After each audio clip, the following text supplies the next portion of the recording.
Hello, everyone. Welcome to tonight's session of... You're not muted. Oops. Tonight's session of Cyberpunk Red. I am Simon at Wandering DM. I will be jamming tonight's game. We have an incredible cast of people for tonight as we continue our misadventures through Night City. But before we go into the introductions of everyone, I would just like to say a quick word about all of our sponsors here.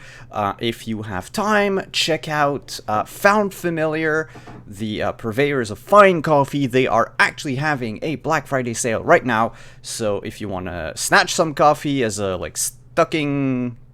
stuffer, is that an expression? Anyway, check them out, grab some good coffee while you're at it before they sold out. Also check out Mage Press if you want to get some 5th edition D&D supplements to your friends and loved ones. Check them out at store.mageandpress.com, and why not also play games over the holidays on the virtual tabletop called Roll20, which we use here for all of our games. There is also our partners Level Up Dice, which I encourage you to go take a look at, especially if you know that geek friend who collects dice. You might want to check out their selection. And of course, who would we be without thanking Talsorian for sponsoring this show? Thank you so much. Talsorians are the makers of course, Cyberpunk Red, but also Castle Falkenstein, which we've played here for a while, which is now actually on Action Fiction channel with Adelaide and Chris. So you can go have your fix of Castle Falkenstein over there on Mondays. But I know Adelaide is going to talk about that later. But they also make The Witcher, which we've played here, and their hardcover book of Cyberpunk Red just came out in stores. So you might want to look into that if you want to get the physical copy, or you can also get the PDF over on DriveThruRPG. Without further ado, let us go to my good friends, my players, and let them introduce themselves. And let's begin with the person to the bottom left. And we're gonna start with Mr. White tonight. Chaos. Chaos everywhere. Welcome to Night City, Chumbas. As you know, I play Mr. White, aka Dr. Frost. I am your humble trauma team doctor who does his best to keep people alive and out of trouble, but doesn't always succeed. And I look forward to another wonderful evening.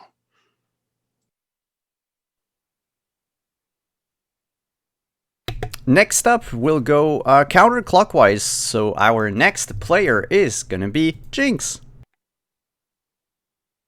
Hey, I'm Ren. I'm tired. I'm playing Jinx, the crazy nomad. Maybe I'll get to shoot somebody tonight, because I heard there was a poser gang or something. Yeah. We'll see.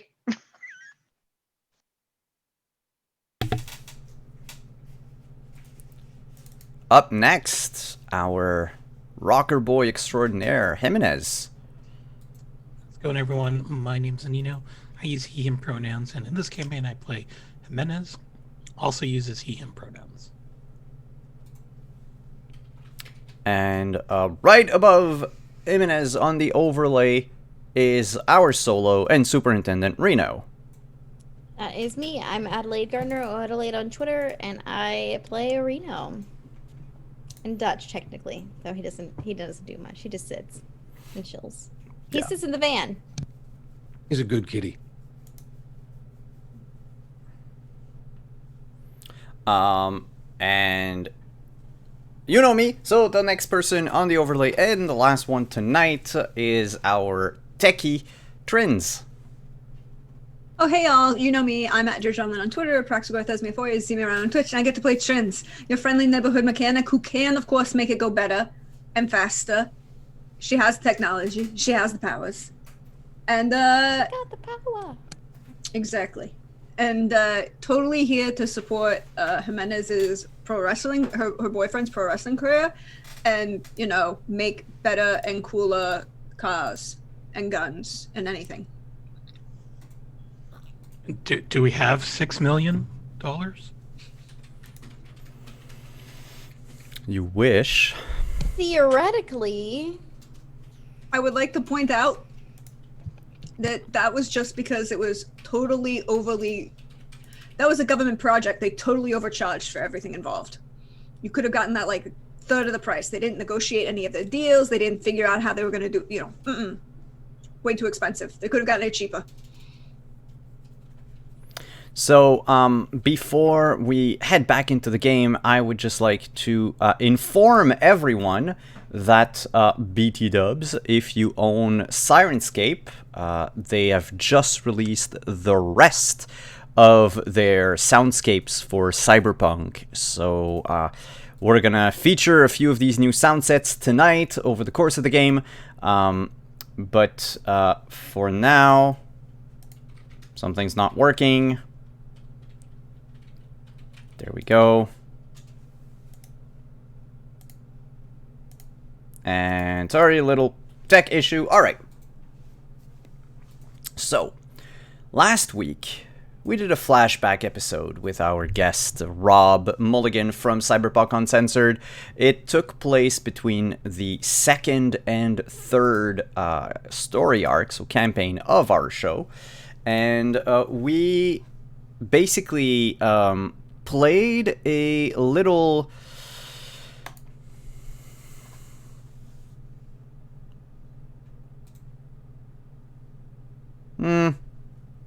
completely safe adventure mission in a part of town that was plagued by that is part of the combat zone. The thing is, Raven, a solo, came to the apartment with a request for help. Oops, sorry about that. With a request for help because a friend of hers, Lola, had been kidnapped. And you found out, after investigating a bit, that there was a booster gang, a very, very young, newly created gang who basically became stans of yours.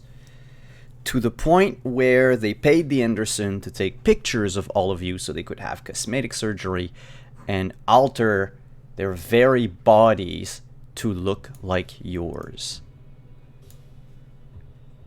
Well,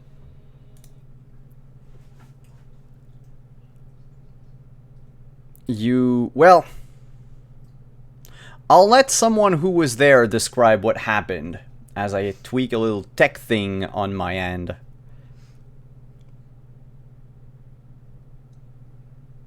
A bunch of shitheads thought that they could pretend to be us and not actually be us and couldn't stand up to being the real thing because they were totally not effing legit. And then they tried to shoot the doc, which wasn't cool. And then they tried to pretend to be Mrs. B, but they weren't Mrs. B, and that was just mean and really insulting. So Jimenez and Raven apparently are like synced on a subdermal level or something because they always were doing the exact same thing at the exact same time in the exact same way.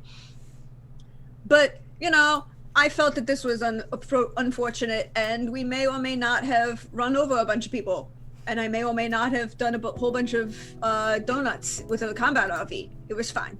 And then there were people being thrown out of windows, and people being beaten up in the dark. It was, you know, justice mime extraordinaire. And apparently Nightjack also thinks we're friends. I don't think so. Yeah, I don't really feel like Justice Mime did a whole lot. Grenades were involved as well.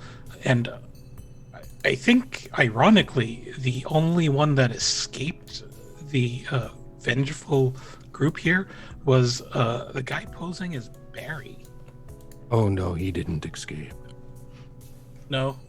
No, remember he was the guy I ran down. Yeah, he was run over off camera. Okay. Off camera. Did I miss? Oh my god. He was the guy who almost escaped. But, Yeah, but he was also the guy that shot at the. He's at the guy dock. that shot my hand. that's right. Jesus Christ. Yep. But that was a flashback, so that is something you can reminisce later on. It was, however, over. Well, it took place over the course of a day, but it was a day where Reno had one of those cyberware caused migraines, and Jinx was off to a race.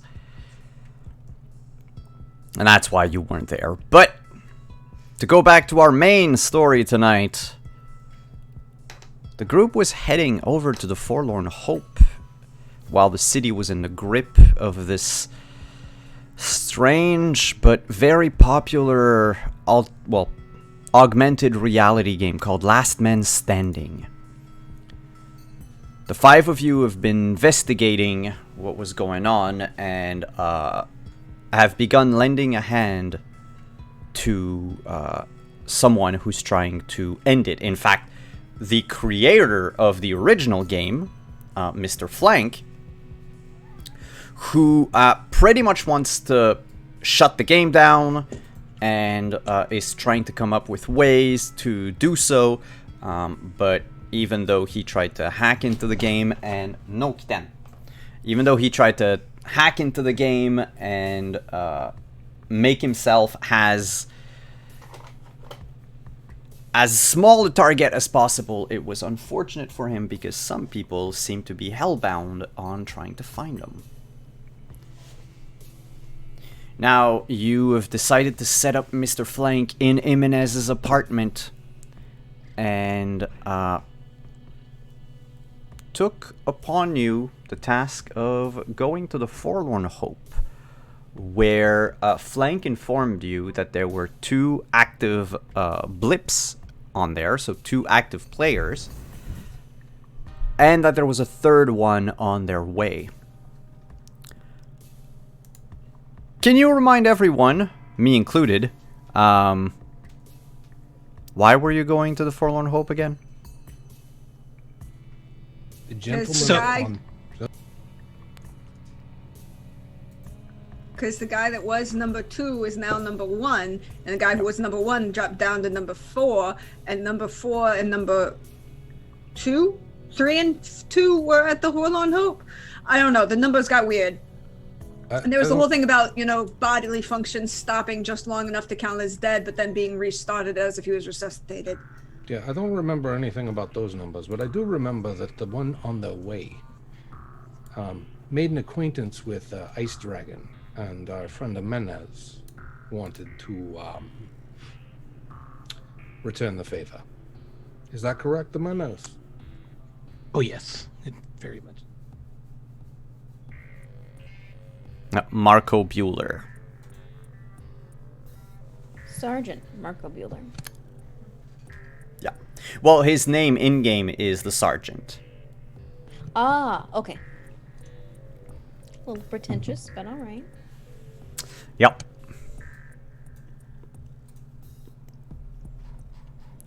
And, what are you doing? Apparently I lost, ownership of my right arm. That's life with cats. Yeah. So the 5 of you jump into the combat RV and make your way to the Forlorn Hope. As you approach the bar, you notice there are a few cars parked across the street from it. A different bouncer tonight is outside, not the regular who was the one you're used to seeing. Well, you saw a few times already.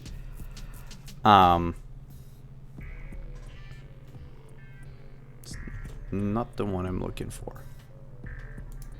The lady with the nice shotgun in her arm. Yeah, she was the barkeep. Yeah, but she was the bartender. She was the bouncer every time we've been there. So. Oh yeah, that's true. Yeah, not her tonight. Instead, what you see is a very lanky individual with a purple flashing mohawk, multiple piercings on their right ear, and an intricate, like tribal design tattoo across their head. They don't seem very strong, though when they put their hand up to refuse entrance to someone, you notice that their hands, and in fact their forearms, are about 3 times the size as their biceps. And they're covered in chrome. As an aside Twinsies. as an aside to Jinx, Menace is just gonna say, "Hey, look, it's Cyberpunk Popeye." Nice. That's my new nickname now. Say Popeye. I should take up some synth coke. I don't remember how Popeye spoke. Close enough. I was gonna say, not like Snidely, but okay. Look, it was some time ago. Fair enough. Didn't you watch it in French? Didn't you watch it in French? Yes. Yeah. There's that too. Spinach. Oh.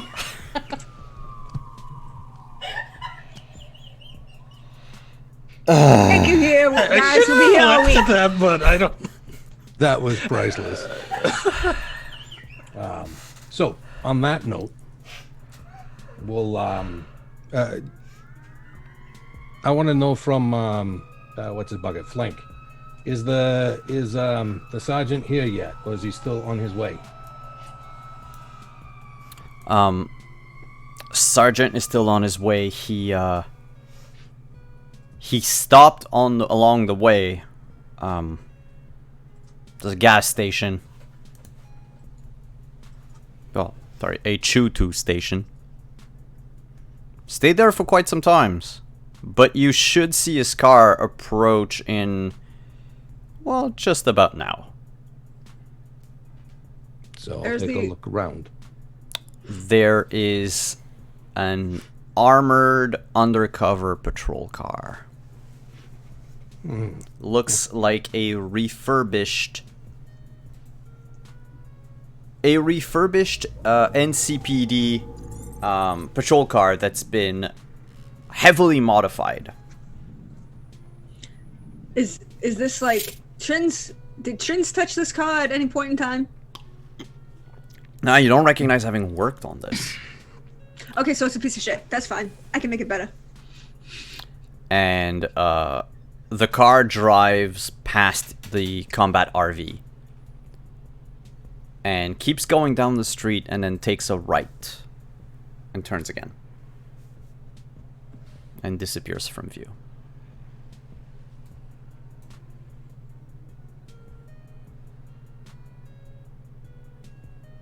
Flank, he drove by. Did he exit or is he parking somewhere? Yeah, he's still driving. Where's he going? Oh, right now he's going back north. Nope, wait. Wait, yeah, he's turning again. Yeah, he's driving around the block. Probably checking the place out. Keep an eye on him. He And don't open the door. Yeah, don't remember I rigged it. Don't touch it. Yeah, no, I remember. Yeah, I just want to make sure you remember, because we don't need to pick up pieces of you. Good point, good point. You should see him again. And just as he says that, maybe a few seconds later, the car turns into the street again. And parks a few yards away from yours. He would basically be parked in front of like the second building to the left of the Forlorn Hope if you're across the street and you're looking at the bar. It's a modest apartment building, some of which is collapsed, but some of the apartments are still in use at the moment. I could totally use the rest of that armor plating, by the way. It's not even secured well. You may get your chance. We'll find out. Okay. Then is going to stretch, and then he's going to make sure that his little drone camera is working, and just set it up so that it flies out the turret. And he's just going to hop out the back and intercept the sergeant. You can see as you pop out, well, even those of you that are facing the front of the RV, so looking in the direction of the cop car, Bueller comes out. I will, And get out yes. to back his play once I notice he's gone. So you let me know whenever that is. okay. I just need to get his description.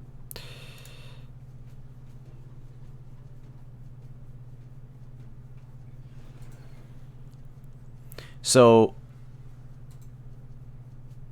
Marco Bueller is this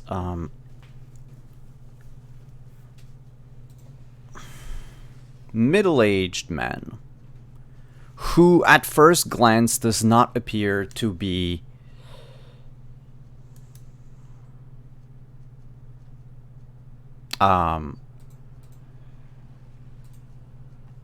threatening. He has the appearance of what you would think like of an older, nice hippie father, basically. However, he is sporting a lot of cyberware all around his head. There's this like rig of black chrome and flashing lights that is hooked into his forehead, here and here above the eyebrows, and just between the eyebrows and the start of his beard. He's wearing a long, padded brown coat that would be more suited for like colder climes, maybe like farther up the coast, like around Oregon. But even from his coat, you can see that there's a lot of flashy tech add-ons. He doesn't look like a killer so much as maybe like a rich patron, like a rich dilettante who would just spend his money on cyberware and stuff like that. But nothing that strikes you as, wow, this man is a hired killer, and this man has, no morals, or this man is, sadistic enough to take part in the game and actually enjoy it. He is going to be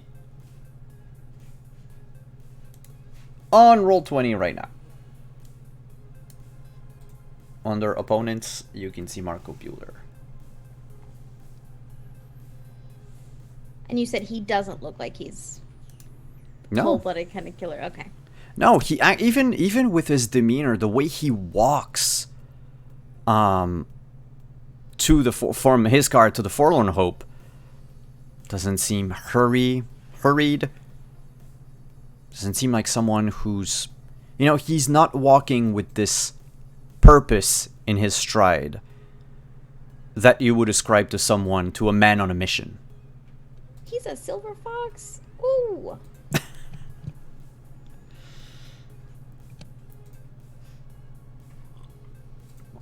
Well, now we know Reno's type. I'm just saying, it's a good-looking NPC. That's it. I have a few like that in my folder. As he says wistfully. Oh, I also have some that are not that great. Okay. Spicy. I'm just gonna shoot. We're intending to talk to him, right? I'm just gonna kind of shoot out a low whistle just to get his attention. All right. I would like to know, since Jimenez got out of the car first, was there anything that you wanted to do, Jimenez? Yes, but now that he is about to get distracted by the whistle, he's going to wait for him to, for Bueller to look in that direction before Jimenez will do a flying kick attack to his face. Wow, there's just no dialogue. All right. Murder in the first 5 minutes. I mean, I'm okay Great. with that. So, Didn't you hear? He had to visit Ice Dragon in the hospital. yeah. Nobody puts baby in the hospital.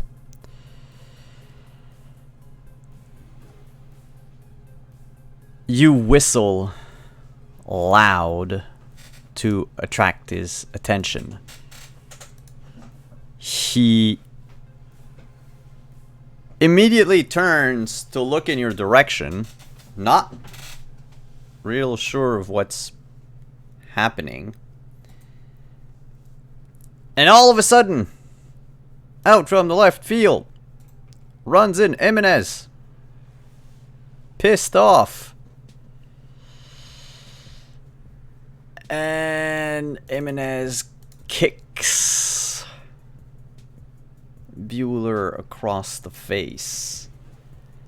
Jimenez, I'm gonna need you to roll a check for me, please. Whoa, we're lagging.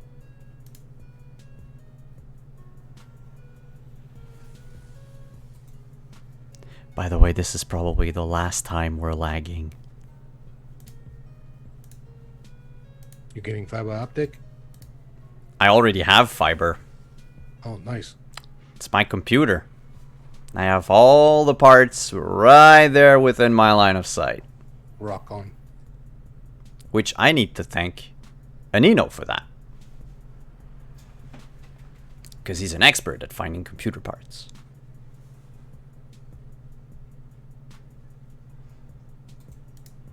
So the 22, he's getting kicked in the face. With a 22, maybe, but maybe not.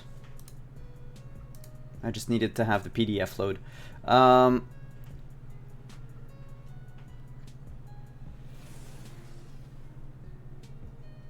There we go. What's his... Oh, yeah. No, he has enough reflexes.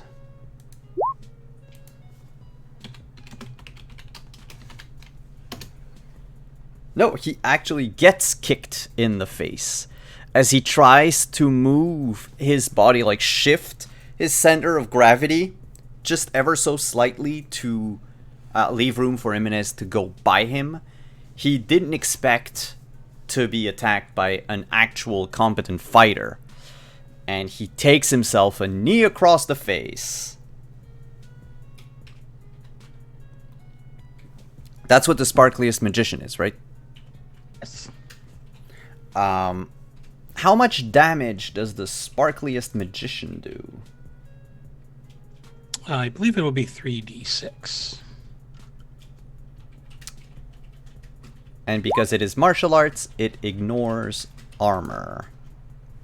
Not very much. Half armor. 3 points of damage. No, wait. Was it half armor? One of them is half armor and one of them is full armor. I can never remember. Chokehold is full armor. It goes, and martial arts is half armor. It is something like that. And brawling has to go through all armor first. Yeah. But hey, I got a question. Hmm? Does a flying kick to the face count as a headshot?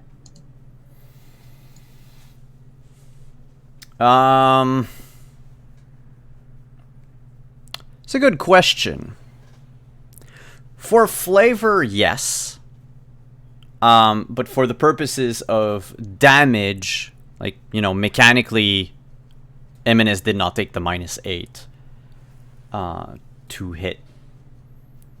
But, Good to know.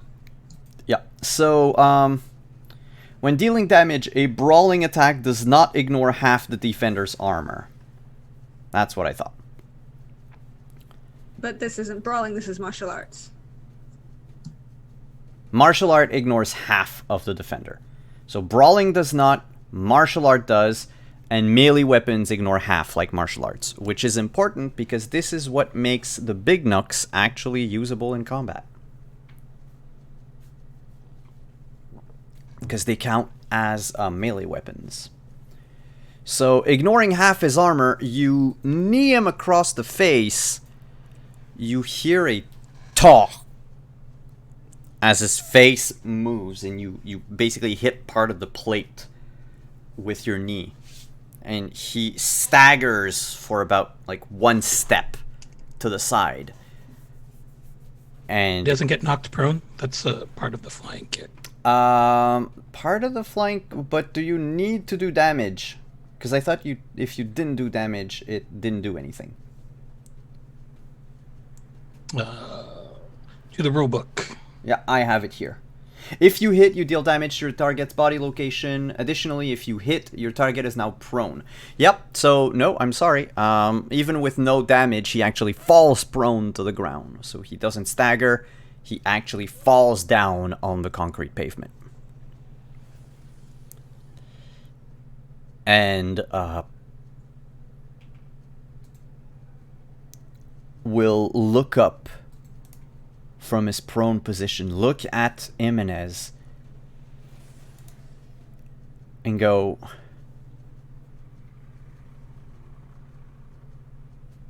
"You're not a player? The fuck you want?" You see, you hurt someone that I respected, still respect, and he wasn't even involved in your game, but I took that personally because you see, there are a lot of pro wrestlers out there who, when they retire from the business, they don't have anything to fall back on. They don't have a support system. There's not even a union for us. So you completely fucked him over when you shot him, even though he wasn't involved in this game of yours. And there's nobody there to take care of his health, poor enough as it is. And you just left him there. So while I can't do anything about a union, I am going to make sure that he gets the justice that he deserves.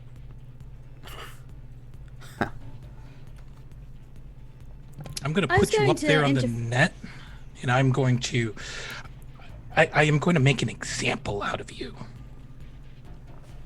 Reno's just leaning out the car window watching this because she was trying to get the guy's attention, but she's just like, I was going to interfere, but he makes some compelling points, actually. Just watching. So, I'm already, I already followed up on Jimenez. I told you that. I got out and followed. and what about... Oh, sorry. What about Jinx and Trins? So do I see where he parked the car? Yeah, like I said, it's about like 2 buildings away. Cool. Trins turns to Jinx and says, so I'm going to go shopping. You want to come with? Yeah, sure. Cool. And she's just going to grab her, spare tool roll and slide out the side and ignore the drama going on in the street and head straight for the car. Because I don't care what happens to this guy. There are parts I need. So he gets back up, but I will ask Anino to make a face-off check as he does so. Yeah, this is something we haven't used for a while, or ever, but you guys are starting to have a reputation in Night City, which... What am I rolling for face-off again? I am getting to it. It is, face-off would be in... Not Welcome to the Dark Future. Nope, that is... Hacking. Straight reputation. Face downs, not face up. It's cool plus reputation plus a D10. And he will do the same. What's our rep? You have... Oh, 3, that would the rest be... of us have 2. Yeah, they would be in your old character sheet. I can take a look very quickly. Jimenez has 1 more than the rest of us, and I have down that we have 2. But that could be wrong.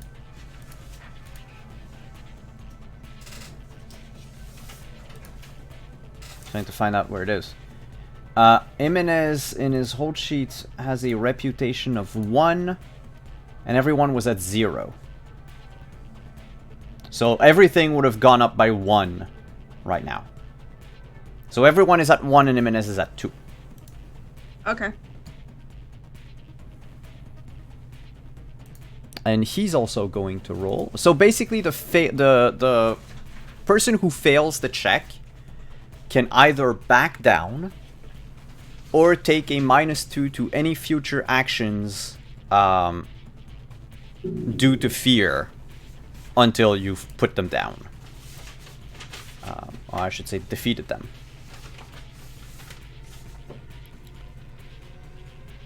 So his cool is not a whole lot, and he doesn't have any reputation.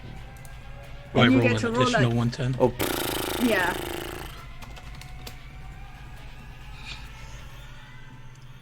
28. He gets up, looks at you for a moment.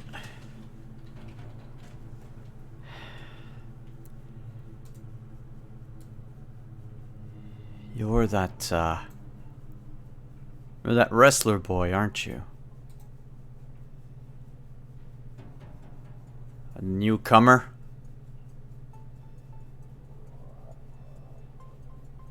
Listen, I don't have beef with Night City Underground or whatever. If your friend was playing the game, it's all fair and square. But he wasn't. Then look. Saw the videos. You ran away like a coward after you realized that you shot an innocent bystander. His nice, lovable silver fox face turns grim. He says, I'm not a coward. There are stakes here. You don't care. You care about your friend. So how about you and I go our separate ways? I keep doing my thing. You keep doing your thing. And I'll send flowers to your friend. You see he's... Oh, sorry. That's just not gonna work for me. Are you gonna go to punch me in the face again?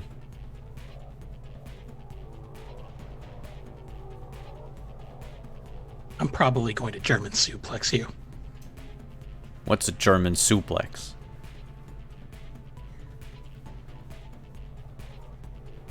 Can we say that Jimenez just demonstrates now? Yeah. It's much worse than the French suplex. Much worse. The French suplex is just the proper way of saying a 69. It's that kind of night, isn't it? We're here now. Guess there's no turning back then. You saw in his demeanor while he was talking to you that he's really trying not to attack you. Not out of respect or anything, but out of, like... He saw the videos. He knows that you're not just a performance artist. And he doesn't really like his chances. And he doesn't dodge the suplex. Well, he didn't roll yet. Now I roll. No, that was my other. Well, I got a 10. You got an 18. So, I meant to talk about this because I realized that my my pile driver from last week only did like 3 damage. Can we renegotiate the damage dealt by a wrestling move to at least be in line with my martial arts moves? Because it just seems kind of weird that my kick could do more damage than picking up a guy, inverting them, and then driving them head first into the ground. Yeah. Just at least in line with the other attacks. Yeah. That's fine. Let me check. Because last time I used the throw action basically. Yeah. And it wasn't. Yeah, it's your body directly with no armor. But I have to admit, it's strange. So what we'll do is we'll consider all of your wrestling moves as martial arts. Okay. For the purposes of damage. So what's your body stat? My body is 8. It's 3d6. Half armor.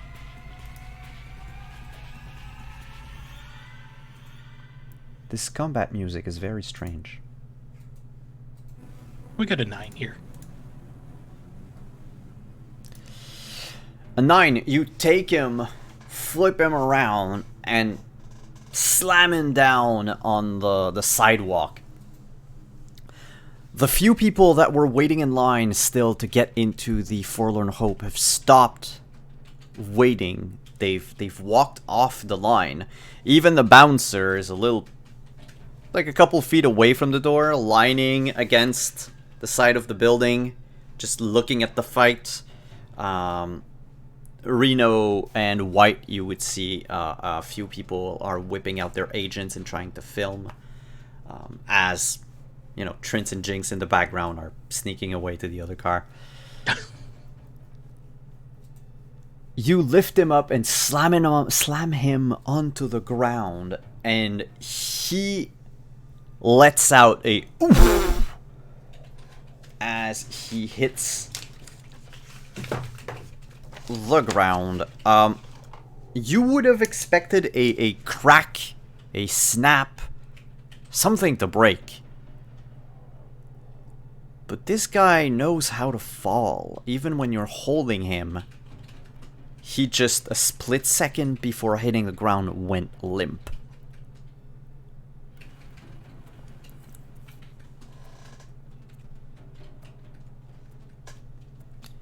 So Jimenez has seen this before, and he isn't really surprised. And the last time he saw this with Crazy Princess, because she had implants that helped her. Yeah. With moves in the ring. And Jimenez is just a little angrier that he has to put more work into this now. Well, look.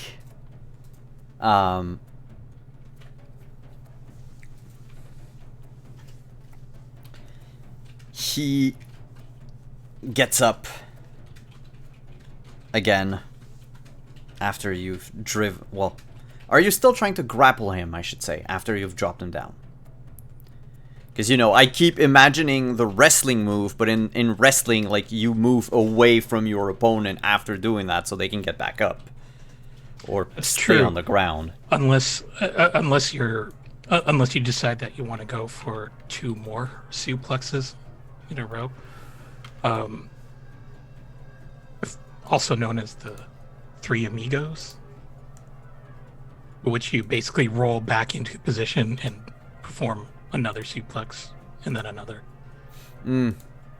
It's what KY Hawkeye would here call Cyber Suplex City.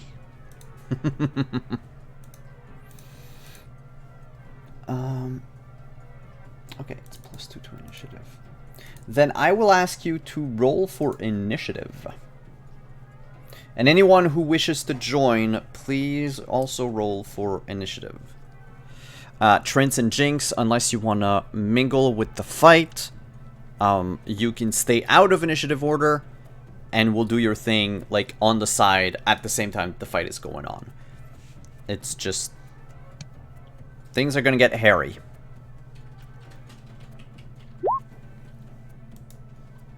Does it look like Jimenez needs help? Well, you've seen Jimenez fight. Mm-hmm. You've never seen this person fight. And so far, I guess you could say Jimenez is winning. Yeah. But it doesn't... I don't know if this is winning. He took everything pretty easily. Yeah, but, like, he hasn't defended himself yet. Right. Does he? Is this guy much bigger than Jimenez?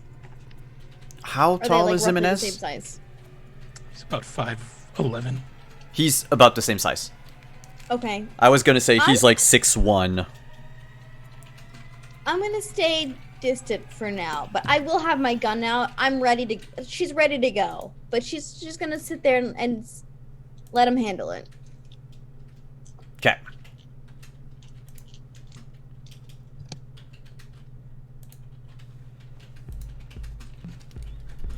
White? White is other than being the best cut man in the business, he's gonna wait and see what happens. If it looks like Jimenez is gonna need help, he'll do what he can. Otherwise, he's just gonna keep anybody from getting in the way. Alright.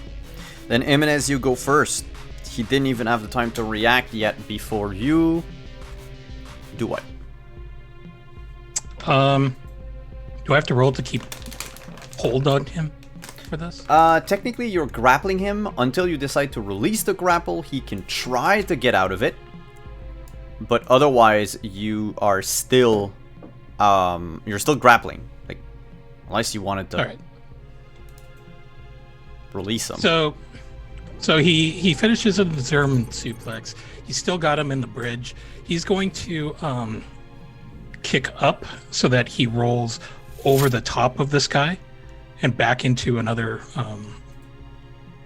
rear grapple again, and then do a second German suplex. Just out of curiosity, is Jimenez... You're not in your Justice Mime costume. Okay. So it really is you. Alright. We'll need to take that into consideration for later. I'm gonna ask you a check to jump over him, though.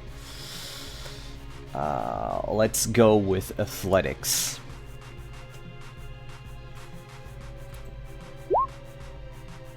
Just out of curiosity.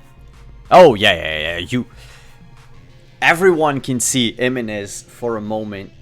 You know, take him, hold the man, Bueller, by his shoulder and flip over him. At some point, Jimenez is standing upside down, arms outstretched, on Bueller, and then falls behind him, spins around, grabs him by, well, without ever letting go of your grip, I guess, just brings his hands back down onto his waist, lift the guy up, flip him around, and, because the jump is your move, so if you want to suplex him again, you definitely can.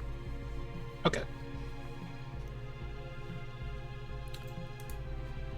16. He's still going to try to get out of the way. Nope.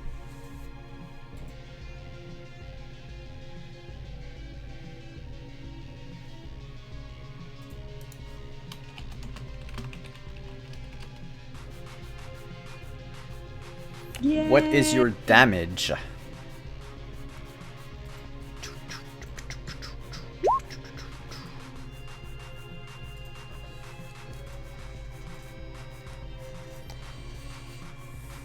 You drop him down again.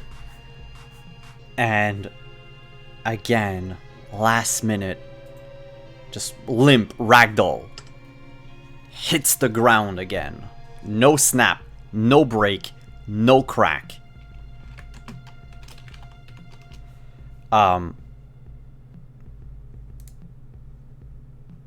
Between his clenched teeth, however, you can hear him say, okay, that's enough now.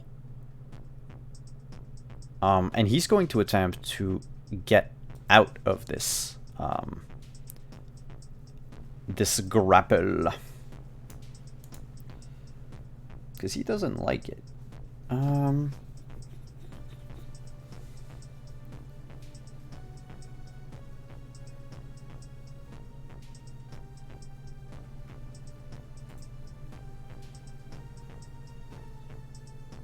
To roll a successful grab. Okay, so he's going to use his action to try to get out of it. So it's an opposed dex and dex plus brawling. Opposed dex plus brawling. What's his... okay. Oh, God.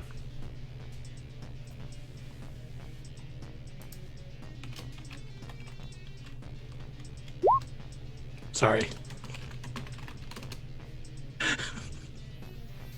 Yeah, he tries to get out of the grapple, and you're still holding him. Your arms clenched around his waist. And from your view, your point of view, White and Reno, Jimenez is just having fun with this guy, picking him up, dropping him down, picking him up, dropping him down. But now you see that the man is trying to get out of this predicament. Jimenez, we're gonna do your turn again, then Bueller, then we're gonna shift the focus temporarily to our other friends. What else do you want to do? So Jimenez is kind of mad now. Because he's basically doing the I pick things up and I put them down routine. And he's going to pick him up, but he's going to invert, instead of doing another suplex, he's going to invert him into a pile driver. Ooh. But it's not going to be one of those ones where he sort of just drops to his knees. He's going to do a jumping pile driver and not support the head at all. He's going to he's going to injure him like Owen Hart did to Steve Austin. You're going for the completely non-legit move in wrestling. Yes. Okay, I like that. Since you are trying to hurt his head more than anything, that we're going to count as a called shot to the head. Okay. So it's going to be with a -8.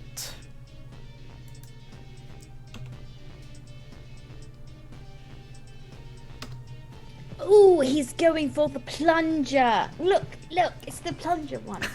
I can just tell. You throw him down. Well, unless, like, roll your other d10 and then let me know if you want to spend any luck on it. Roll my other 1d10? Yeah, because you rolled a 1. Oh, damn. It doesn't matter. Even my luck is not going to save that. So you pick him up, jump up in the air, and slam his body onto the ground, and he just tumbles and gets back up to his feet.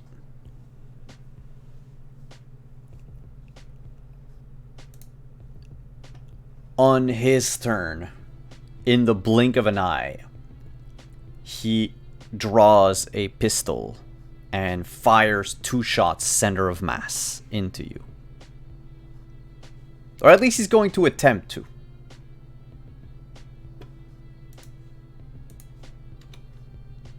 You don't bring a gun to a fist fight. Nope. The first bullet flies wide. Like, he fired, like, over your shoulder. Ow! He brings the gun down, fires the second one. The second one actually hits. Unless you have more than 8 in reflexes. No, I do not. Okay, so you can't dodge bullets. So that shot goes in. Okay.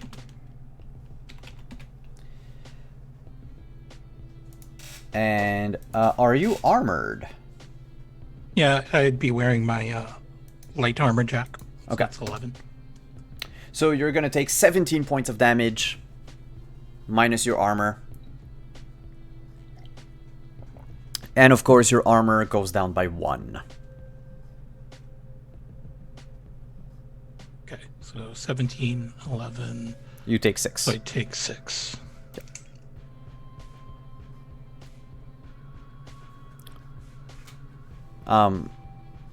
Reno, White, Trins, and Jinx, despite not being in the fight, you're still in the vicinity. You heard the 2 gunshots. In fact... Yeah, that's where we'll get in, I think. Alright. In fact, Trins and Jinx, we're going to move the camera to you for a moment. Because not only do you hear the shots, one of the bullets ricochets off his car. And you hear the ding as it does so. Okay, so I'll stand in front of Trends and pull up my sniper to, like, aim at him. Trins is under the car pulling apart the security system. And then Alright. she's going to boost the hood. You slide under the car. I'm going to ask you to make a land vehicle check. Yeah, land vehicle tech check. Actually, no, not for this. My bad. I haven't looked at your roll yet. That would be the security one. Electronics. Secured electronic security tech. Cool. That one I don't have the thing set for, but I do have. It's under technique skills, right? Yeah, not cyber tech, but electronic security. Yeah.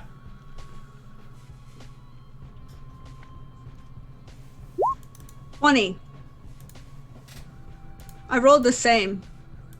Good. But, you know, my land vehicles are slightly better than my. Yeah. So you reach under the car and you begin looking at the familiar pattern of protected wiring that goes from the computer in the back of the car to the motor and everything. And you just start yanking wires out and then crisscrossing some of them to short the security out. Jinx, I'm going to ask you to roll for initiative so that we can integrate you. White and Reno. Initiative is just your reflex.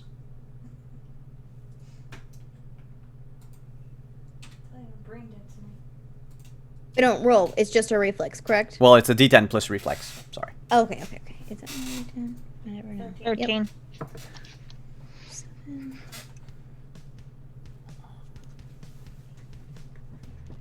15.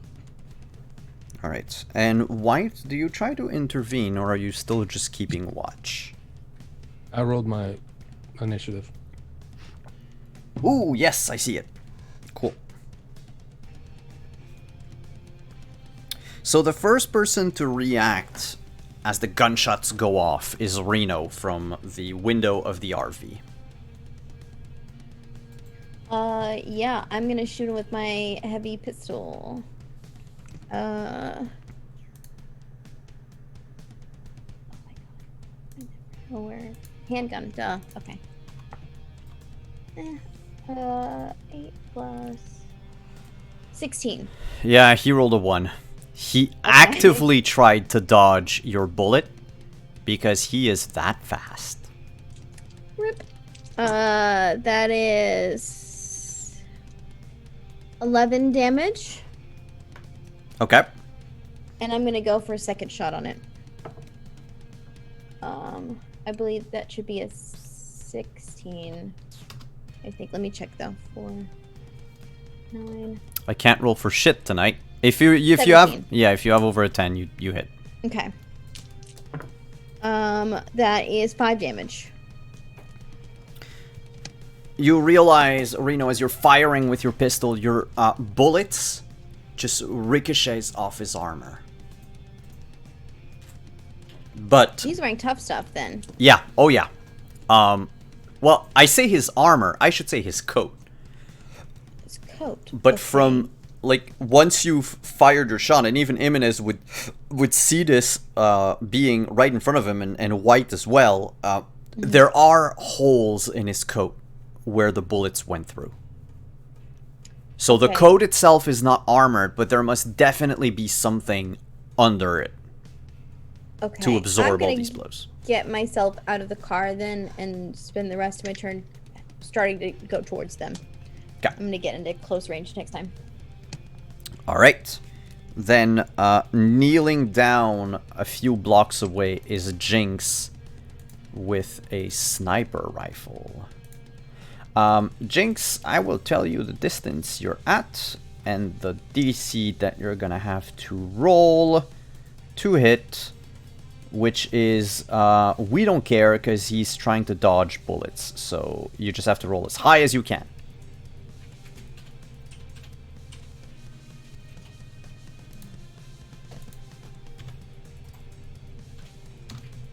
I rolled that 10.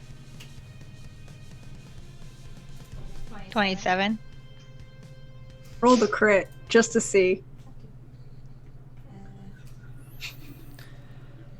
Yeah, I get to add another D10. Oh, okay.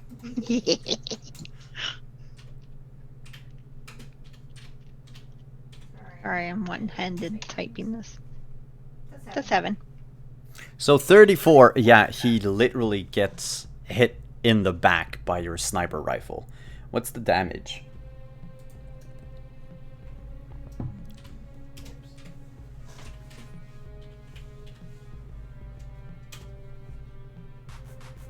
Not quite a crit, but a lot of 5s. 27.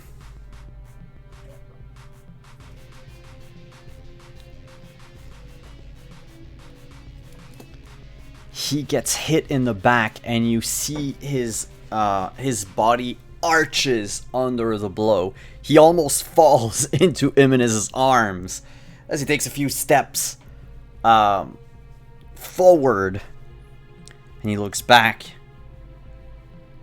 rapidly sees Jinx with smoke coming out of her rifle. He looks to Imenez and says, "This is an assassination, and it's gonna be X and White to react." After you. Well, not an assassination. We still need some information, though. So you can give up, or we're going to finish this to the end.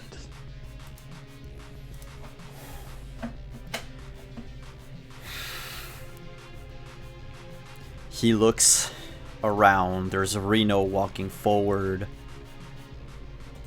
White I'm closing standing, the distance. Yeah, White also walking, but not showing any weapons, which is not very comforting. Very comforting for him. Jinx is in a good place. And his car is getting boosted, though he probably can't see. He that can't right see.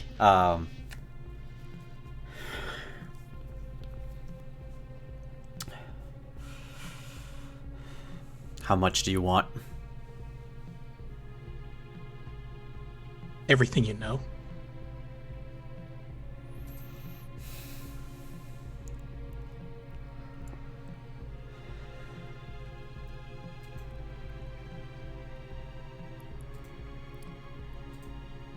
That's too high a price.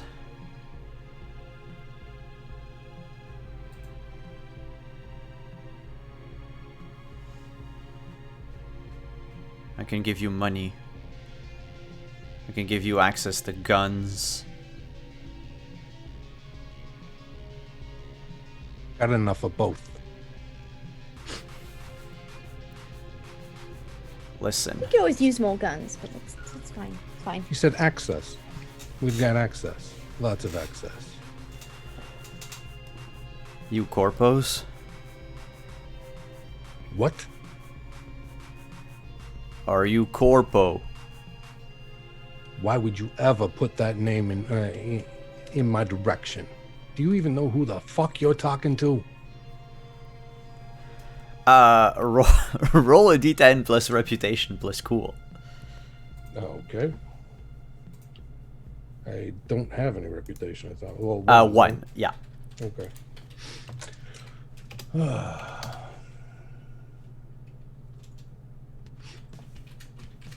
It's not like Mr. White really cares if he knows him or not. It's the line that matters. He 16. actually does know you.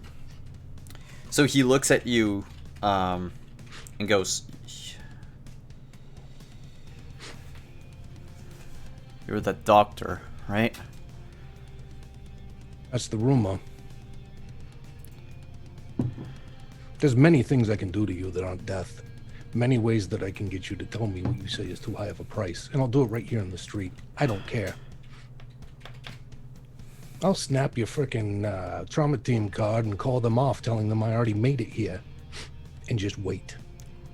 And take my time. I'm sick and tired of this game and the way it's tearing the city apart. And if you don't help me stop it, you are useless. And you are complicit in all of these deaths. And as far as I'm concerned, you don't deserve to breathe. So give me a reason, one good solid reason to care.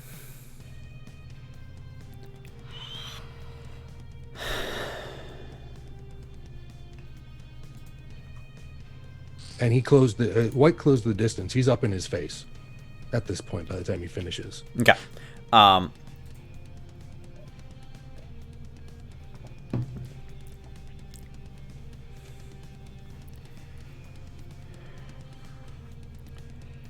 All right, look. And he like raises a hand as he puts his pistol down on the ground. You notice as he does so, though, that like his coat opens slightly, and Jimenez, you would see that he has a large combat knife sheathed. So he's not completely unarmed, but he puts the pistol down. Keeps his hands up. It says, "If I offer you information, I'm as good as dead." Okay. If you don't, you're as good as dead. So it sounds like you really only have one choice. Death now or death later. I hate when people think that someone else's death is more important than the one I can give them. Nothing is more arrogant than for someone to think that the person staring you in the face with the conviction to take your life is less scary than the person who will take it later.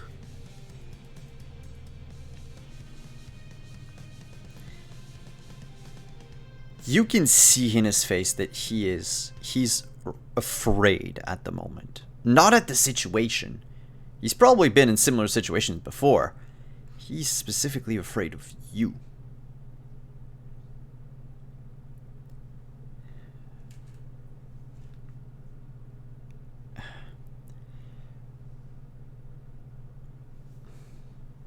Alright, just... Can we go someplace quiet? With no... And he looks past him and his shoulder. No witnesses.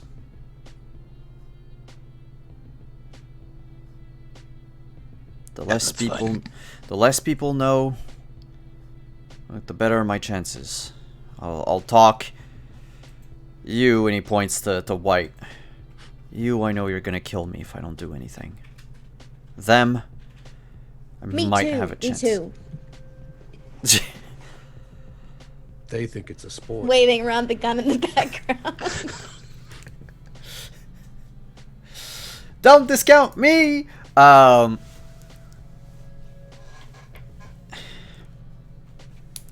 5'5" and I'll bite your ankles off, okay? And gut shot you and watch you bleed. I don't know what's wrong with me. I'm so hyper tonight. It's all the energy from the food yesterday. He brings his hands down. Not a game. A cover-up. Yeah, I figured that out weeks ago. Right. What for? And who's pulling the strings? We're gonna have this conversation in the street. I'm walking with him somewhere. He's No, walking... walk to the van, or the RV. Oh yeah, that works. yeah, so crossing the street to the RV. It's already farther away from people. And that means he still can't see Trins. In like 30 seconds, Trins turns and looks at Jing, rolls out from under the car, the door pops open. After you. Yay! As the two of you are walking, they pull the car up and around and park it next to the combat RV. Wait, you were going to steal my car? I'm going to steal your car. As she gets out of the car and then starts hooking it up to the hitch on the back of the RV. Jimenez is actually, he's got his hand over the gunshot that he just took, but he turned off his camera and he's talking to all the people, or he's going to pass by all the people that have their cameras on and just politely ask them to cut the video at this point. You're a big enough personality that I'm not gonna make you like roll for a rocker boy check. Sure. What is it, performance, I think, to ask charismatic impact, to ask favors out of them. Like, they know you've been here Club Underground was nearby. They've seen your face. You're not disguised. They lower their camera and like one of them hesitantly asks, Can I get a selfie?" Oh yeah, totally. Just as a, and then do what he posted. Just do a hashtag gunshot selfie as a tag. You're real, man. The fuck? How was the slogan again? You're fucking real. Effing legit. Oh yeah, effing legit. Yeah, you are. Yeah. The bouncer approaches you and asks in a semi-hushed tone, "You need medical for this?" I'll get the doctor to treat me afterwards. It's fine. All right. Very sweet moves. Thanks. Doesn't work on cyberduck punks like that guy, but whatever. Yeah. And he looks at his enormous forearms. I guess that's He one was upside. coming to, yeah, but he was. There are other people in your bar that are playing the game. He was coming for them, so. Oh shit! Really? Yeah. Fuck. Do you know who?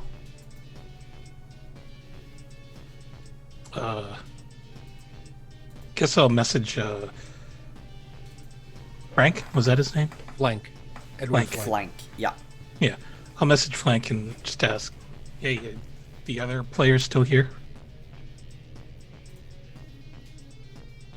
Yeah, they are.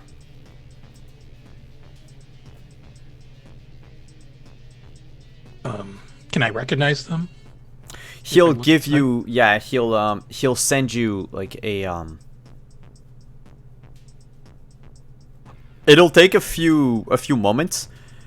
Sure. He'll be able to pull up their identity from their username on the message board and send them over to you so that you can recognize them.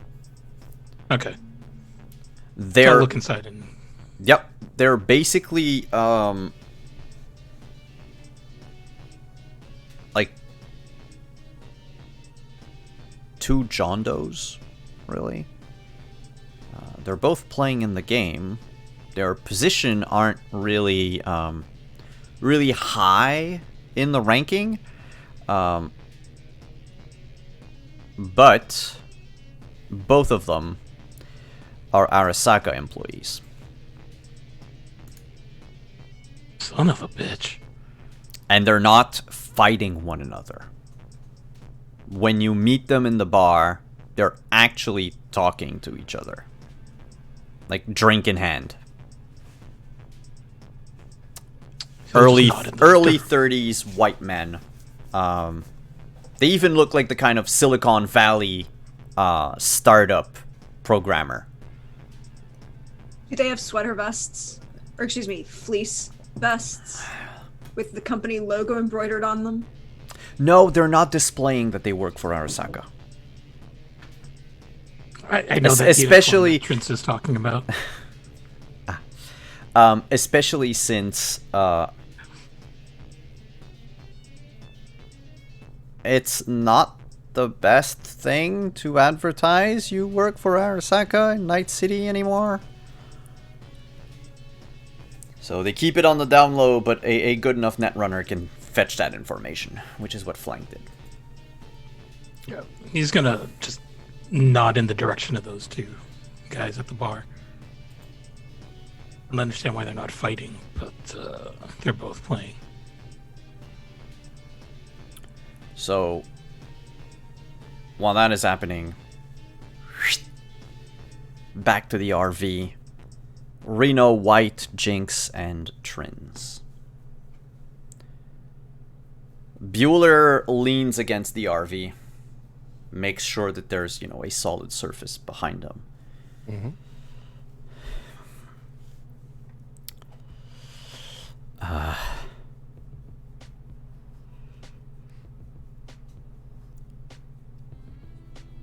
Yeah, Hitman.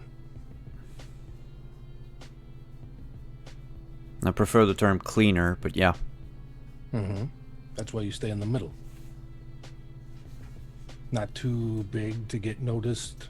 You feed people information to kind of play around with the rankings or flush people out that you need to figure out where they are. You're manipulating the things. People are pawns, especially when they get greedy. That's what corps do. I know. That's what they hired me to do. I know I'm a pawn. That's my job. I never said that you can't accept that. I just said that's what they do. Yep. But they're not manipulating the rankings. No, but your actions are. The messages you put on the message board to send people after somebody that's low on the list. All of that kind of stuff. That's all rankings manipulation.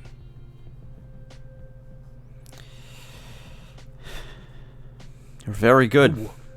You wiped out dozens of people by sending them bad info just so you could flush out certain people that you want. Not that I want. That the bosses want. Well, yeah, but your will is their will. You've chosen to be a pawn. Yep.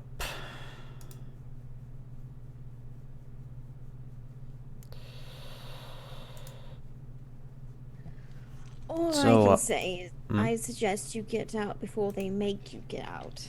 And it's kind of point at the I don't know what they're fucking called. I was gonna say The ley eye? lines, like they're The magic. eyes. Yeah. Yeah, the fucked up shit that's in my temple.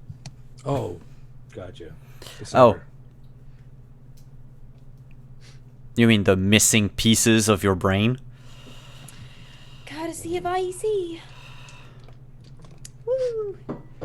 Do you mention IEC out loud? Yeah. Yeah.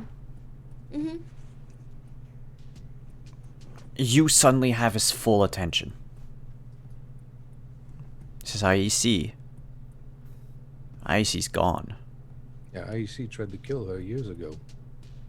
They tried to erase her when she was no longer useful to them. And you survived. Well, in a sense. Huh. There's hope for me yet. So, how do I end the game? Oh, I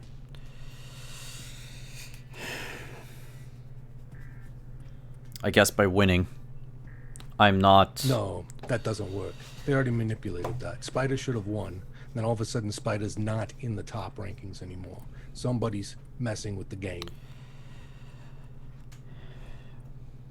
That's not going to work. Because they will screw it up. They want this going as long as they can manipulate it in order to be able to have you and others, it's probably not just you, going around doing their dirty work. No, So it's who a little more stops the game? complicated than that. Okay. I don't work for whoever's in charge of the game, by the way. I work for Militech. Yeah, Militech owns the game.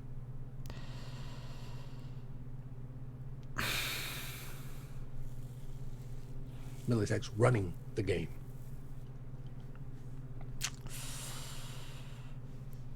All their wonderful PR about it being this media company and this is exec called Edward Flank is all bullshit.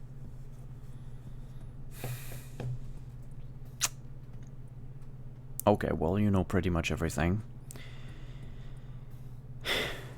Corroboration is everything. I can say it till I'm blue in the face. Nobody has to believe me. Heck, people around you right now, they didn't believe me.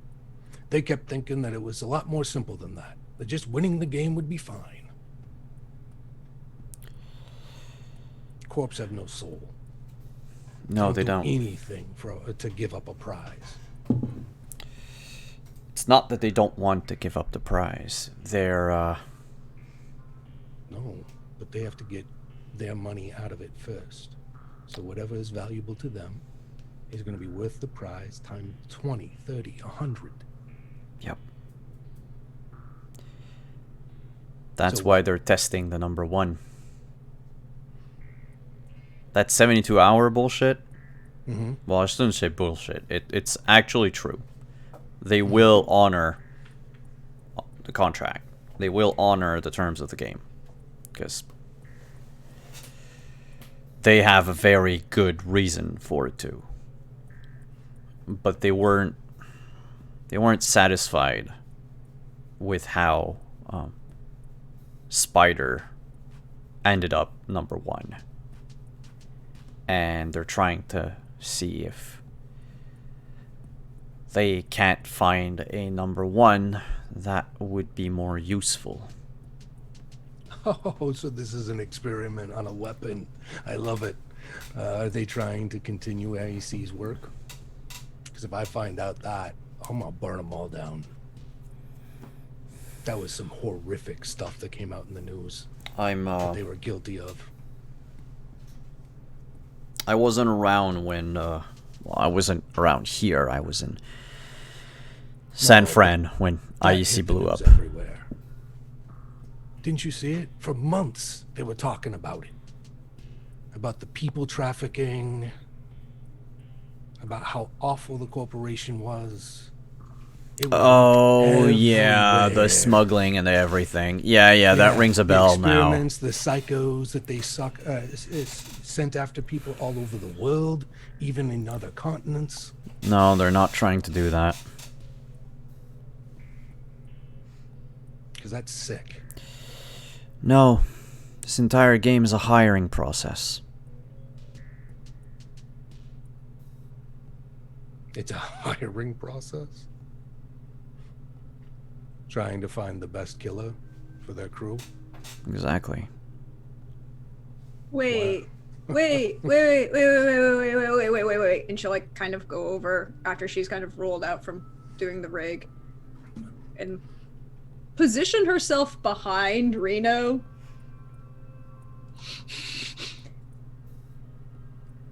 Who do they want to kill so bad that they need a solo that can survive the game for 72 hours? Because that shit, that's fucking scary. Because the only people I can think of aren't on this continent, and I don't want to be anywhere near. If you fact you're gonna start another fucking fifth corp war on this continent, fuck that shit. No way, no how. He crazy. They're all fucking crazy. Think about it. The only person that they're gonna want to hit that bad Is Adam Savage.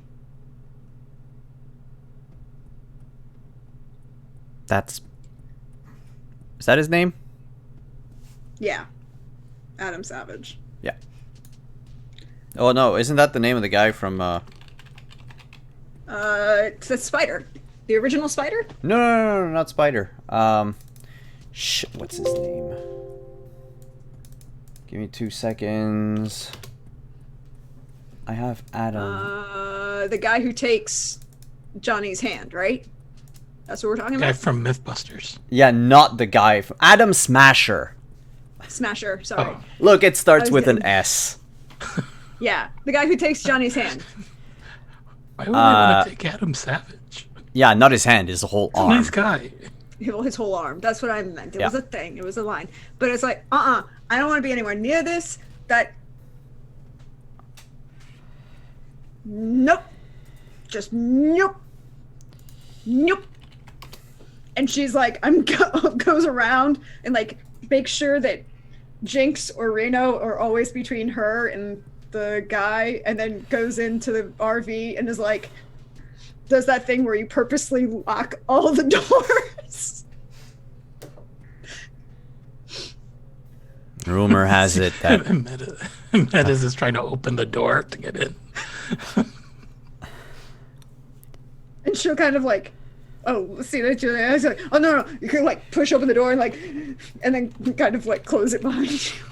Yeah, he just sort of flops in this chair, and he's still got his hand over the gunshot. Kind of just waiting for the talky bits to finish before he speaks up.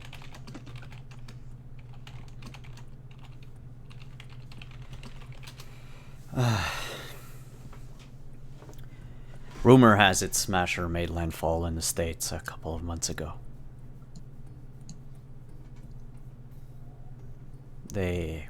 So does that mean Johnny Silverhand's out here walking around too? Cause that's just fuck. No. Silverhand's dead.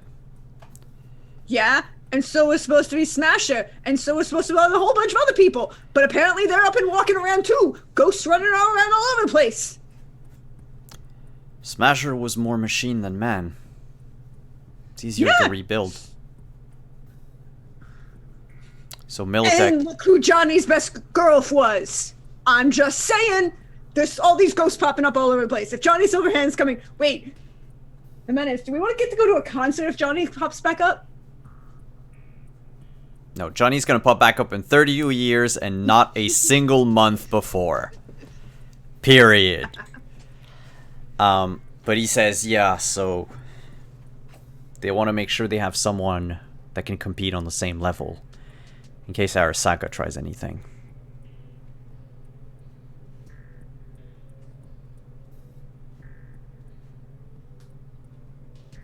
And why not, during all of it, use the game as a cover to get some hits in early on whoever is an enemy or a possible enemy. You got it. So, since they're only going to accept a winner that they believe is worthy, which means they're not going to accept a winner until they're ready, how do we end the game?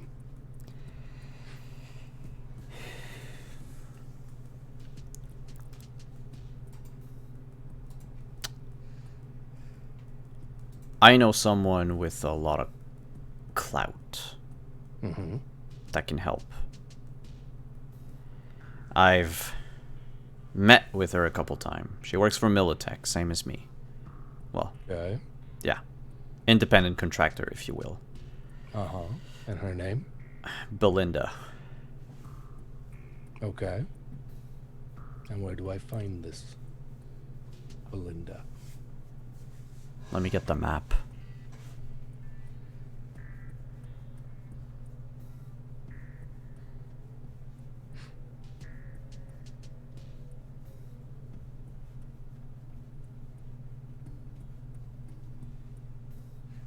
I just need the map. Why do I always lose it? Oh, I think I got it.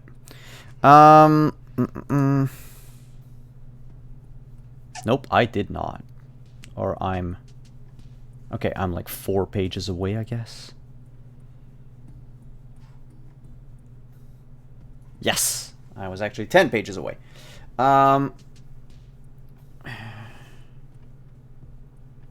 It is not in the corporate sector. Old City Center, Old Corp.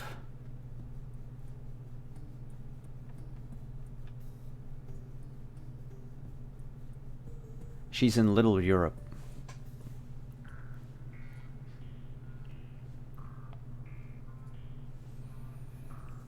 Okay. She lives in she lives in an apartment in Camden Court. And why would this person be useful?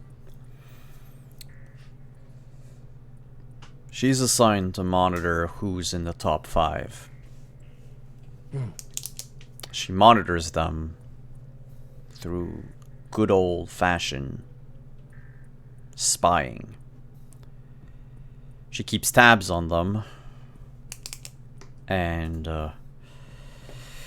reports back to Militech on if a candidate is viable or not. If they're not, someone gets the message on their LMS interface that they have to eliminate that target to keep going. So they use players number 6 to 10 to eliminate whoever's between 5 and 1 that would need to be eliminated to make way for more promising What are they candidates. looking for in a promising candidate? They're looking for someone ruthless, resourceful. Someone who's not afraid to trade meat for machine. Someone whose moral compass is utterly lacking. Why do they always rely on the same old tropes?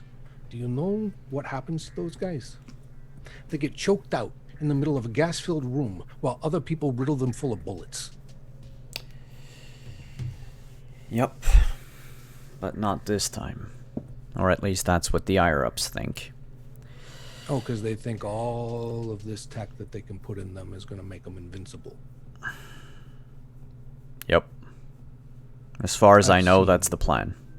I've seen so much of this stuff over my years with Trauma Team.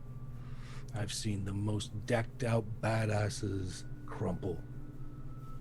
I've seen the weakest, scrawniest dude shiv someone and bleed them out, no matter what they had, because they got lucky, out of fear and adrenaline, got it in just the right spot, lacerated a vital organ, something like a liver or their spine or whatever, and dropped the big guy down to nothing. There is no invincible. No, there's none. I don't know why they're looking for that candidate specifically. It's almost like looking for a carbon copy of who Smasher was before Arasaka got a hold of him. All this stuff just makes me sick. Look. I can... He looks to each of you before speaking again. I think I gave you enough information. No, because I need to know who stops it. I don't need someone to fake the data and say, "Ooh, this person's good enough." I need to know who it is that has the power to end this game permanently. I don't know. She might. It's something at least. Look. Do you really think that Corps are going to tell all of their secrets to some lowly pawn? They're arrogant enough to tell you more than you need to know because they assume they can wipe you off the face of this planet when they're done with you. Which is why I know about Smasher. Mm-hmm. But there's somebody that you've talked to that has the power. If you go up high enough, there's always one person. It comes down to one person that makes the call. That's all it takes. One person. Well, she's higher than me. Well, then I guess we go up the food chain. Listen. No worries. You can start walking now and get a head start. That's what I wanted to know. He, But please, don't make my trust be misplaced.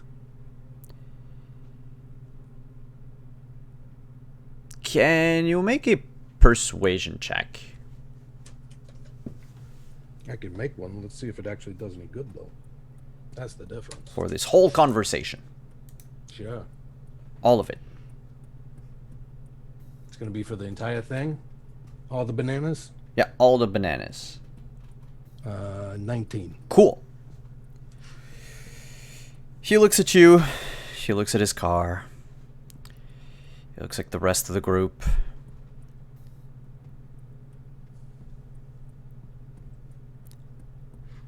That's for the hospital bill. I can get you... Alright, look. You're not gonna kill me, and I appreciate. I didn't ask for a favor. I just asked for you not to show up again because then I made a mistake by letting you walk. Well, they're gonna track me with this. So he whips out his agent. Holds it to you. Yeah. I can also take your chip out of the game, and I can end your game career right here. I'm a doctor.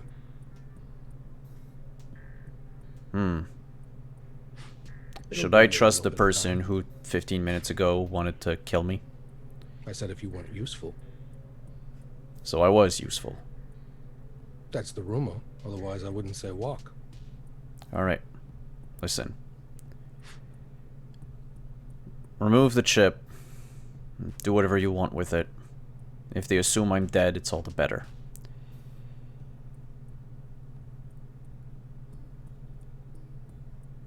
Actually, you know what? Hold on to that.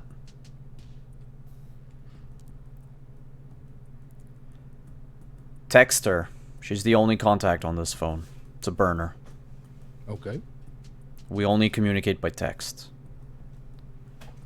Text her, set up an appointment.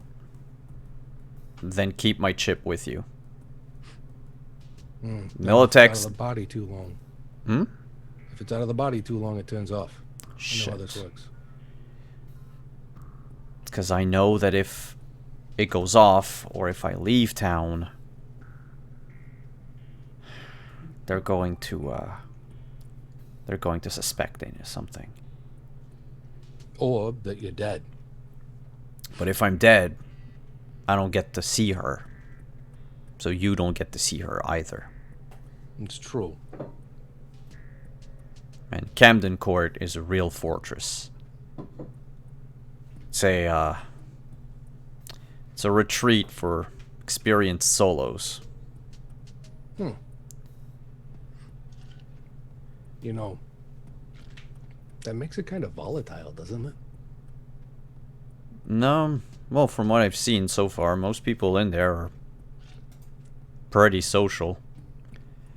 They've gotten out of the game. Okay, so they're all retired? Somewhat. A few of them will still take jobs here and there. I was going to say, you make a lot of enemies when you're taking jobs for hire, and sometimes unintentionally so. It takes a very clear head to not take it personal. So look.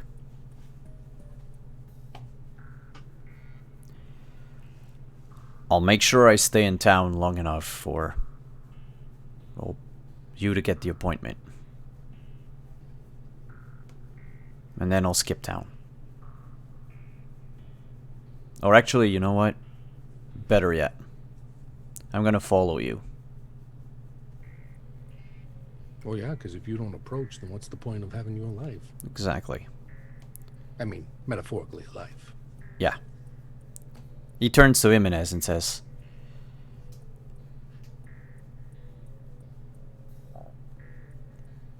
I did what I had to do.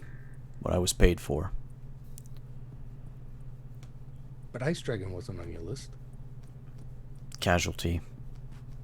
Yeah, you could've Collateral. pulled it in. Collateral. Something went wrong with the gun they gave me. Oh. Do you still have it? Nah. Handed it back. Trigger got a little too sensitive.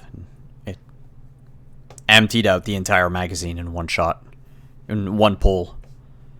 Who's filing that shit? That's crap maintenance. Just because they pay me to eliminate their enemies doesn't mean they're gonna give me good shit. Obviously. Look what they gave you for that shit car. I'm giving you a favor taking it off your hands. She used to work on those. Yeah, I know. Also, why are we letting him go anyways? Why should we just put him in cuffs and put him in the back and we can stick a gag in his mouth? I don't know. Jimenez, are you done? You're muted. So long as Ice Dragon gets his bills taken care of. Done here.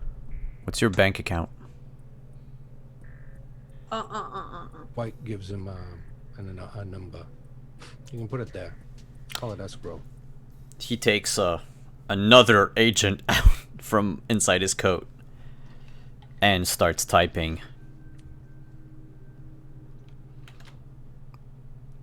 What did he come down with? You mean like his bill? Yeah, what's his state? Oh, he was in ICU. He types a few more times on the phone. Sends it. It's like, that's all I can give right now. Alright. And you get a deposit of 22,000 Eurobucks. I grab the agent that it would have buzzed in my jacket. And I toss it to him, and I say, "There you go. You can make a transfer whenever you want.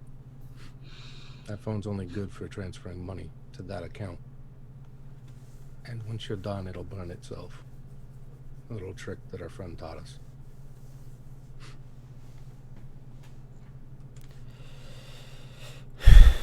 So we need him alive to make this meet.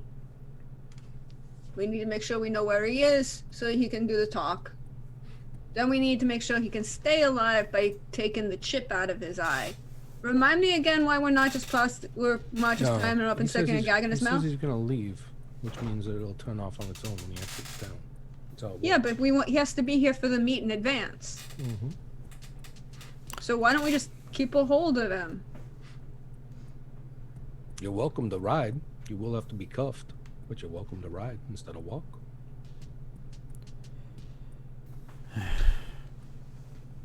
Yeah, sure. It'll look better anyways. Let me just go grab my gun. And he walks back across the street to pick up his pistol, holsters it, and comes back to you. I've been to jail a couple times in my youth, so kind of got accustomed to handcuffs. And he shows up his wrists. And Trins takes out the light up neon purple plastic cuffs that are now. By the way, they're also linked so if you break them, they start playing Aretha Franklin loudly and at volume. Beep.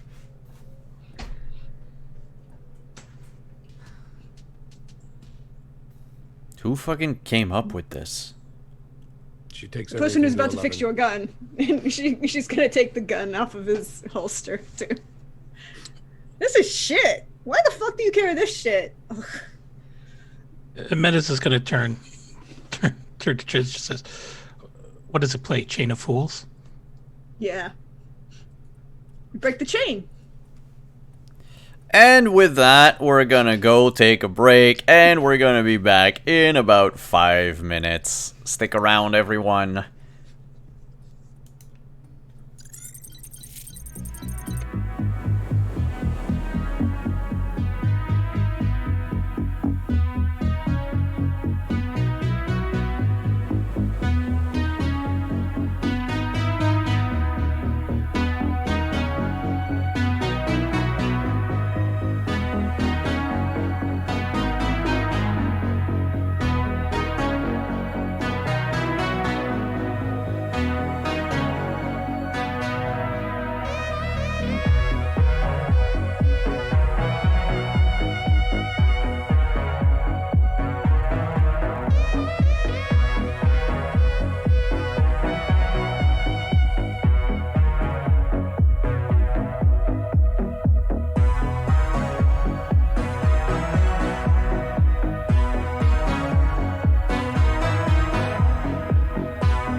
Hey, we're back. So, last we left our group, y'all were still standing in front of the Forlorn Hope. Bueller is now zip-tied in the RV, sitting down on one of the benches. Just want to clarify that plastic cuffs, not zip ties. Oh, he's plastic cuffed in the RV. Yep. So They're just the officer grade, like police grade cuffs, just are not reusable. Yeah. And not And regular they're- zip ties. yep. And, well, otherwise, what do? You have the agent to make the meat. There are still the two players inside the bar.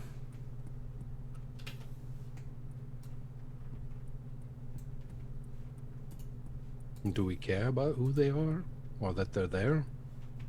We'll have to bring it up with our Arasaka contact later, but I think for now the best thing to do would be to go back home and, Mendez is going to ask for some assistance in removing the bullet from his chest. Oh, yeah, that would be good. I'll get Flank to give me the names, and I'll shoot a text to Kiyoshi and be like, seems some of your people are playing the game like we talked about before. They're drawing attention, and I don't think you want to be known.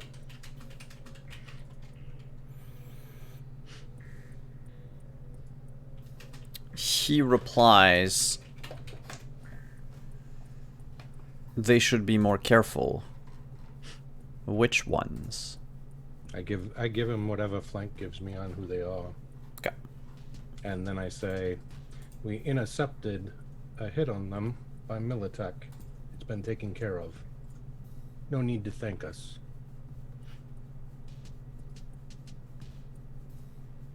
He sends a message that reads, "You are too kind."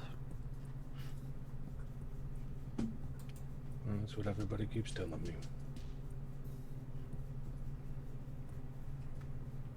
You just hear him mutter that out loud when that message returns. He puts his agent away. Actually, he pulls the SIM chip out of that agent, puts that agent away. Puts the SIM chip in a different pocket.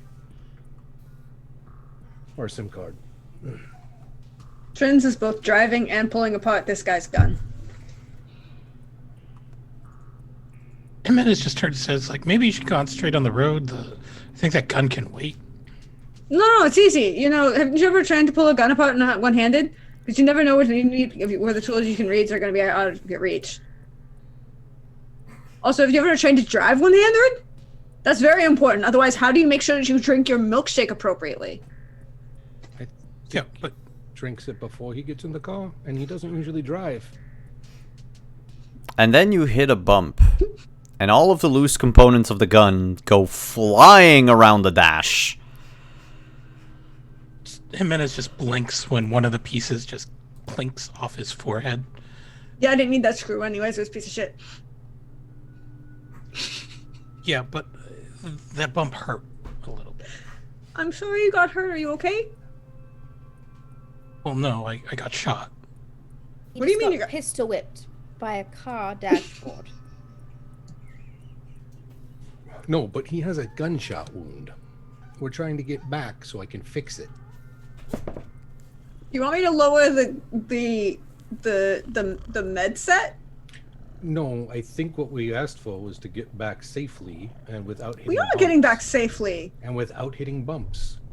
So Okay, well then you should Focus take on it the up with road. the mayor because I am not in charge of the pothole problem in this city. Do you know the last 4 mayors of the city have been elected on the point that they're going to deal with this pothole problem, and they're never going to deal with this pothole problem? Do you want me to drive? You can fix the gun. Okay, fine, you can drive. Okay, cool. We're like 2 blocks away from the house. The forlorn hope is within walking distance of the house. I think that's my point, is that you could wait to do this at home. And as you say that, you pull into the garage of the apartment building.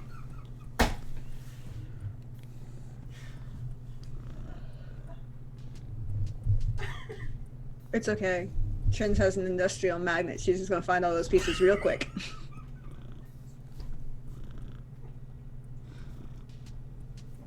I'm going to I have stay a away chance. from her when she pulls that out, and I'm just going to take a menace to my apartment so I can fix him up. And then Trins is going to look at Reno after the Doc and Jimenez leave. And then looks at Jinx. And then looks at the guy who's plastic cuffed in the back. You know, we didn't search him to make sure he didn't have anything else. We should do something about that, shouldn't we?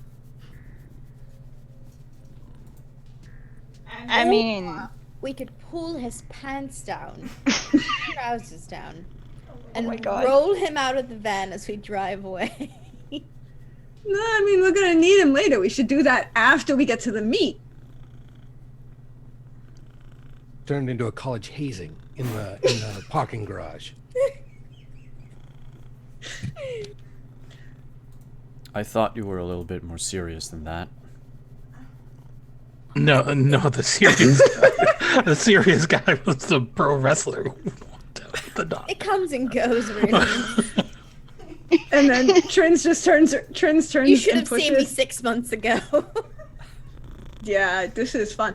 And Trins turns and pushes one of the buttons, and it lowers the little grab hold puka that has her stow taser, and she turns and points the taser at the guy. Is like, "You shot my boyfriend."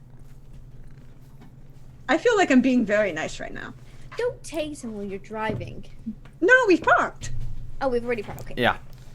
She waited for the 2 guys to leave, and That's then right, just the that's 3 of us. He looks at you and says, "Yeah, you also have my car. Yeah, that's true. That's a good trade-off. And your boyfriend's not bleeding. Much. You'll get over it. Plus, I you mean, can... you could get over being tased in the balls. okay, let's just bring him somewhere in a room where he's safe.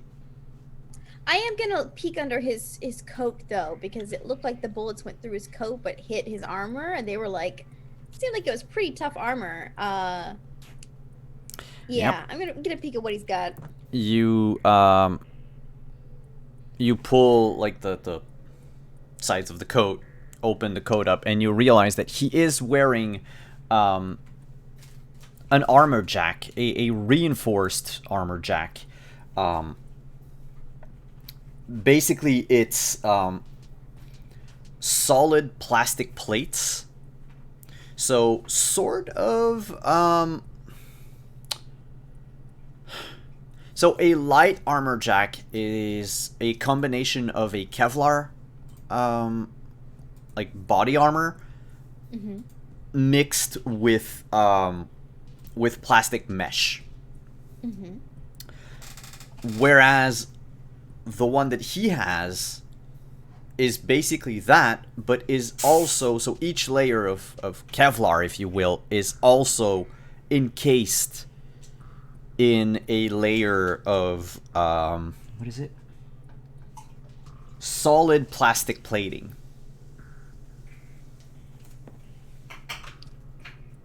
But it still looks light. No. Like in the rules, there's there are penalties to your stats if you wear that. It's the worst of all the heavy armor, if you will. Oh, never mind. It's also the cheapest. For comparison purposes, what armor do you have? I have light armor jack. Okay, his is like 1 point better, but you also lose 2 points of move, dex, and reflex. Oh no. You can keep that today. It's your lucky day. I'm not much of a thief like this one over here anyway. Pointing at trends. I feel that is overstating things. Is it? Is it though? Yes. Yes. How many where are we things putting have him? you got in this car and in your pockets that don't belong to you originally? Well, they're mine now, and ownership But is 9 tenths that of the wasn't law, the so... question. So where do we put him? You see, I think we should I just leave can't. I can't do anything with this. I can't do anything with it. Just talking to the guy on the ground. Honestly, we should just leave him in here, because we're going to have to move him anyways. Yeah. But I'm going to detach the car that I'm about to strip, which, by the way, you should totally take advantage of the fact that that's a piece of shit and would have not lasted you more than another 20 minutes, because those wheels are not designed for what you're putting on the weight of that car, and you didn't reinforce the rims. So hit that pothole wrong, you're shit out of luck, and you've lost your suspension, as she says as she's getting out of the car. He looks around at the armored, repurposed RV, and he just mutters, well, this isn't any better. I heard that. And she kind of comes in and turns around and is like, would you like to see what's different? I could show you underneath. It would be real easy. I would just roll over you a couple times.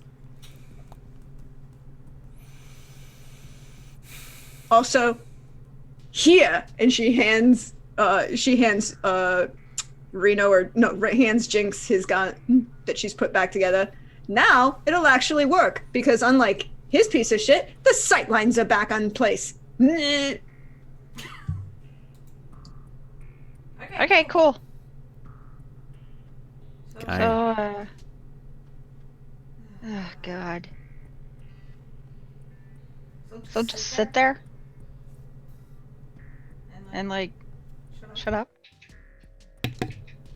That was the plan. Okay, cool.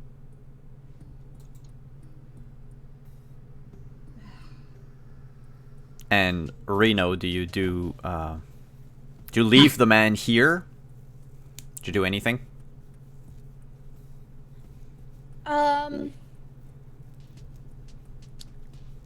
No. I make sure he's well secured. If are we all leaving the van? Like we're not leaving. You're somebody the here last watching one the in the van right now.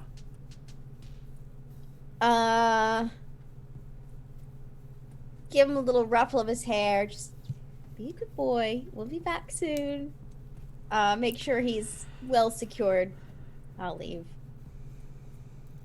Benedict, start playing playlist number 6, Annoy Merc, in the back of the RV. It's just What's New Pussycat over and over and over again.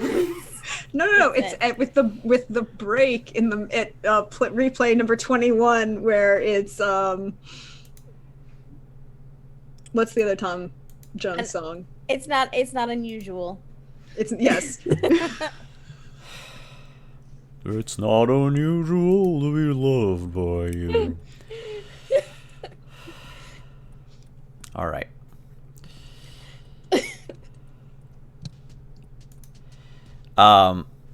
So we'll move on to White's apartment, I guess, where the two of you are going, X and White, to get fixed, or Yeah. were you heading somewhere else? Okay. No. We're headed back to the apartment. I will, once we're inside, I'll close up, lock the doors, turn on the signal jammer, and just kind of point to the table and say, take your shirt off and get up there. We'll see where you got hit.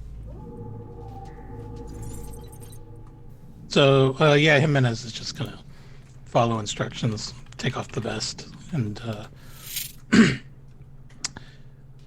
poor Justice Mime t-shirt that he was wearing underneath is now got a bullet hole through the Venn diagram.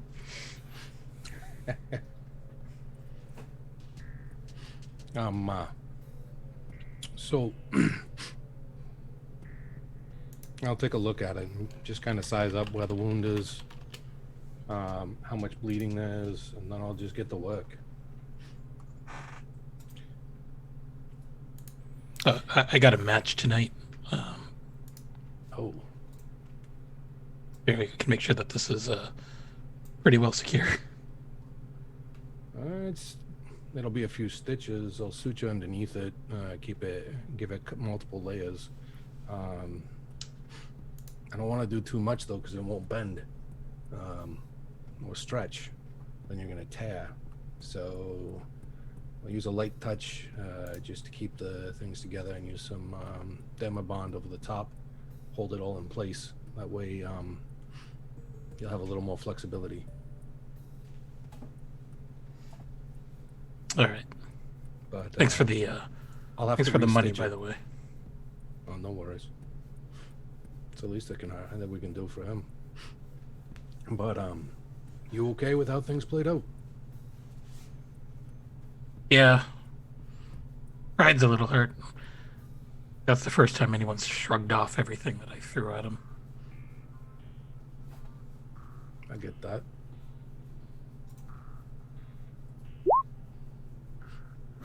$25. Okay, look, the DV was 10. Okay, so I just don't roll a 1. I didn't crit at least. No, but I mean, even if you roll a 1, chances are it's not going to be under 10. If I roll a 1 and don't roll a 7 or higher, then Yeah. But that said, for mechanical purposes, Jimenez, you won't start regaining hit points before tomorrow, because he's just stitching you up. But starting tomorrow, for each full day of rest that you spend, you'll regain your body in HP. Okay. And by, like, full day of rest, it's just like, don't get into another fight or anything. So we're not going to count the match that you had tonight, but, like, you need, like, a period of, let's say, like, 12 hours of rest. I'll hit him with one of those heals that I've been making. Yeah, if you inject them with one of those stims that you have, then that's different.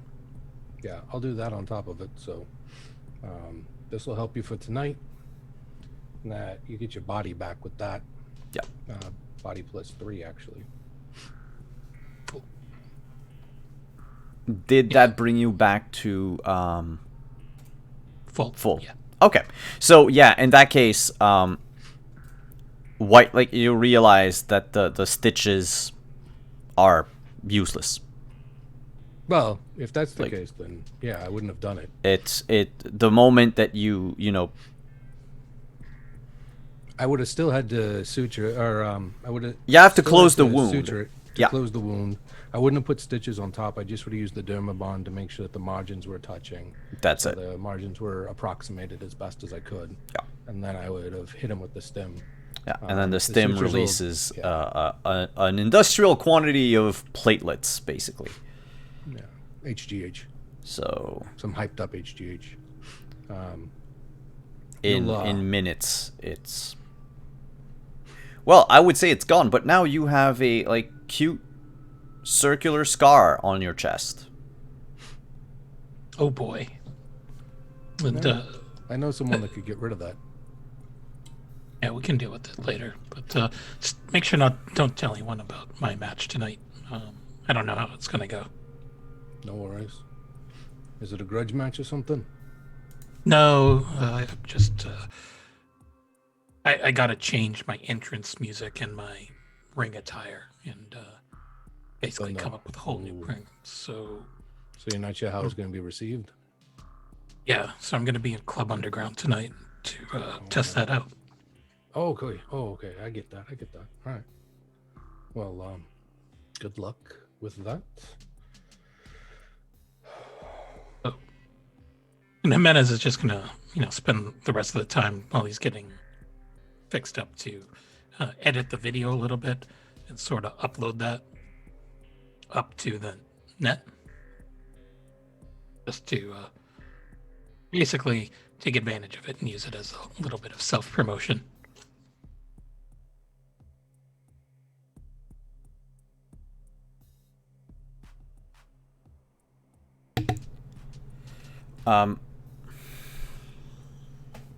Looking at the time, yeah, you'd have, so depending on when you want to have this meeting with this Belinda, if you want to have it tonight, Jimenez might have to skip, or schedule the meeting for way late in the night, like we're talking 1 a.m. type of thing.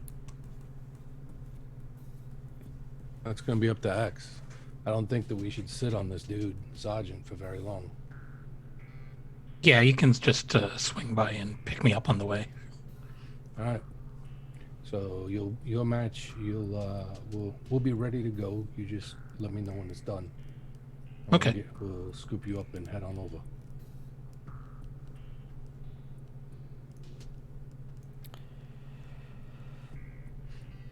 Is that fair? That's fair. All right. And I think before we end tonight, because it might be a slightly longer scene, if everyone is okay with that, we would follow Jimenez to his match. Oh no, we can skip that because Okay. there's flash fic that covers everything that happened there. Oh, okay, good. So we'll skip over that, but Jimenez is basically leaving the apartment to go to his match. If you want to post the link to the fic in chat, and go right ahead, so that people have something to keep them satiated until next week. So then we'll bring it back to the three women. Trin's basically unhitched the other car and is giving it a once-over.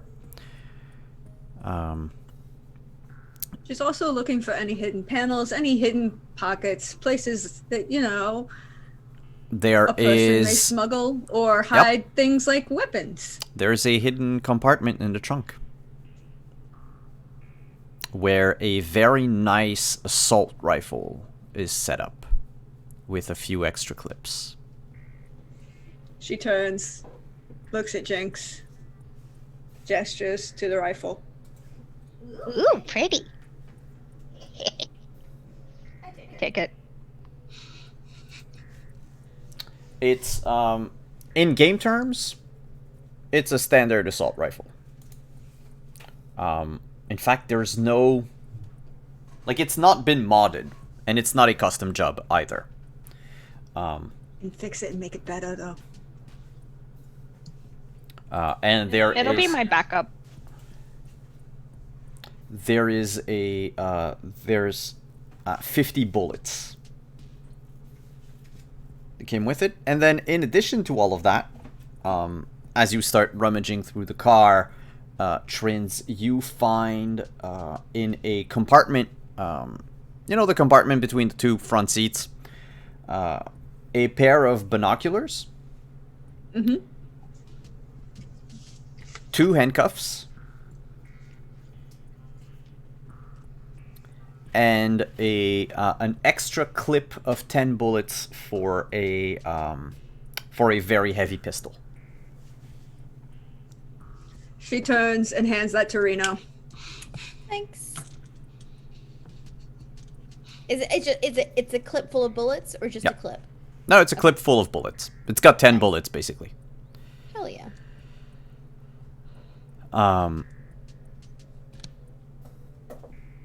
Otherwise, the car itself is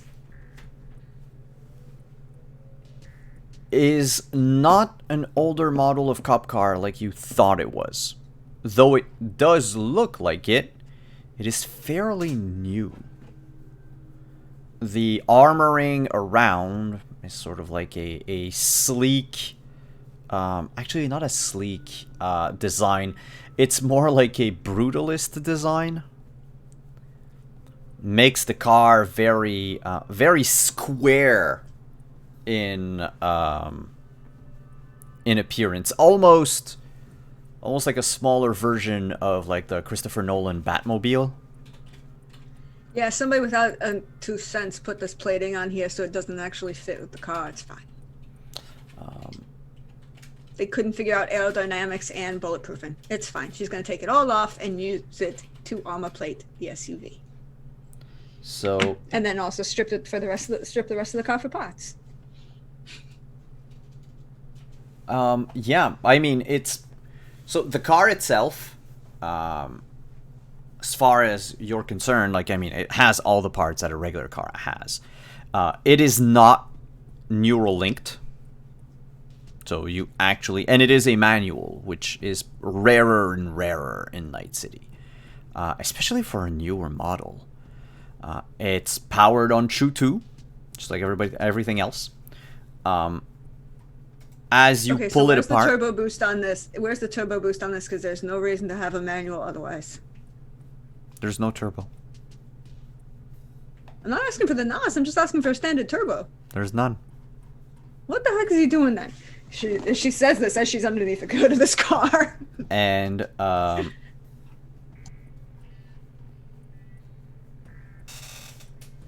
there is, so what you can retrieve from the car, like when you take it apart piece by piece, which is going to take like, a couple of days to really deconstruct it, but there is one smuggling upgrade that you can get out of it, which you could retrofit in another car.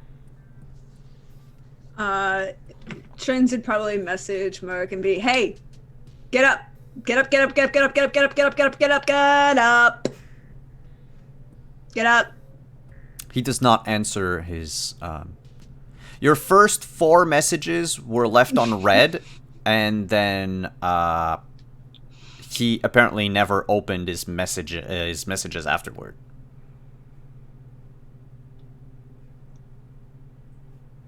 If you don't answer me, I'm gonna tell Gina about the time when you were 8 and you fell into the swimming pool full of Jello. He's not answering.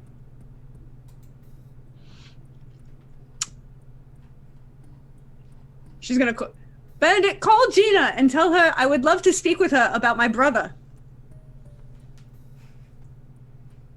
Like, your phone rings for just this, like, one ring. And then you hear Gina's nasal voice. Hello? Gina, how are you doing? I was looking for Mark. Have you seen him? I'm worried about him. You know how he is. Oh, I can go check. Thank you. And you you hear her. She's not hanging up. She's just walking around the apartment with the phone up. And she goes knock on your door, and the door opens. You hear, like, the distant voice of Merc, and then Gina saying, "Your sister wants to talk to you." And he picks up her agent and just says, "I'm sleeping," and hangs up. Gina, my brother is an ass. I'm so sorry for you. We should find you somebody much better. And she hangs up the phone and says, "Benedict, play playlist number 7, Annoy Merc, through the apartment." Playing playlist number 7.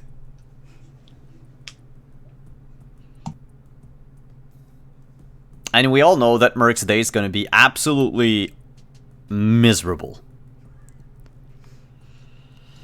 Should have answered his phone. Jinx and Reno, what else do you do before we close off on our session today?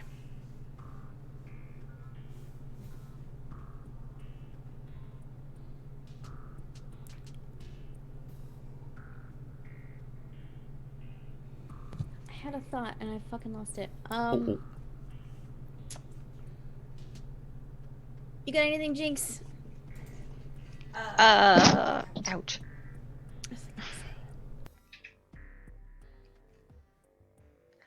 I mean, I guess not trusting the guy in the RV,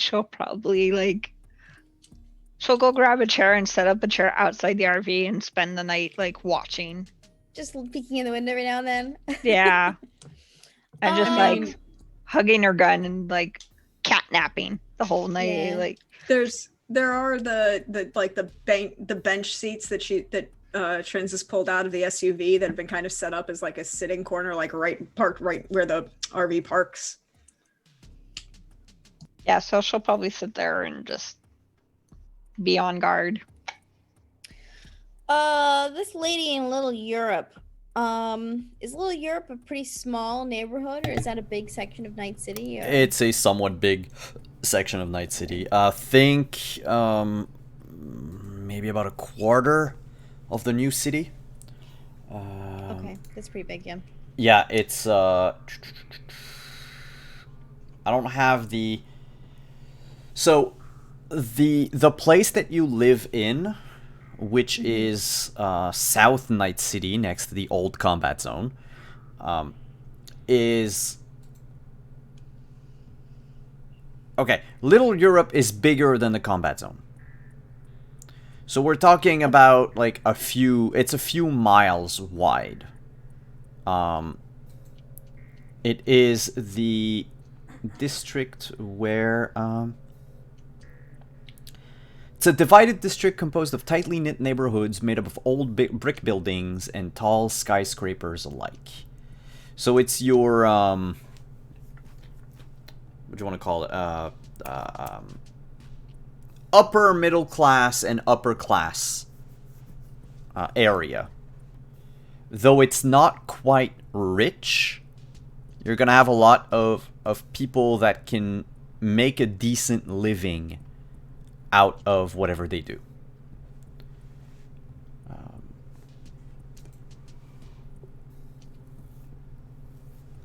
I'm trying to figure out if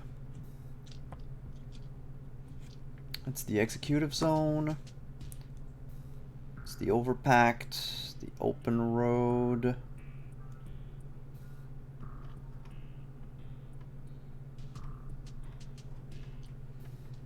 Oh yeah, it's not even like a threatened part of Night City. It's like a safe neighborhood. Interesting. Okay. Interesting. Yeah, that throws out the only question that I had. Yeah, I'll just trade off with Jinx, I guess, for the rest of the night, taking rounds, watching the guy, occasionally tapping at the window. Every time you tap at the window, he stirs and opens his eyes. Upside down.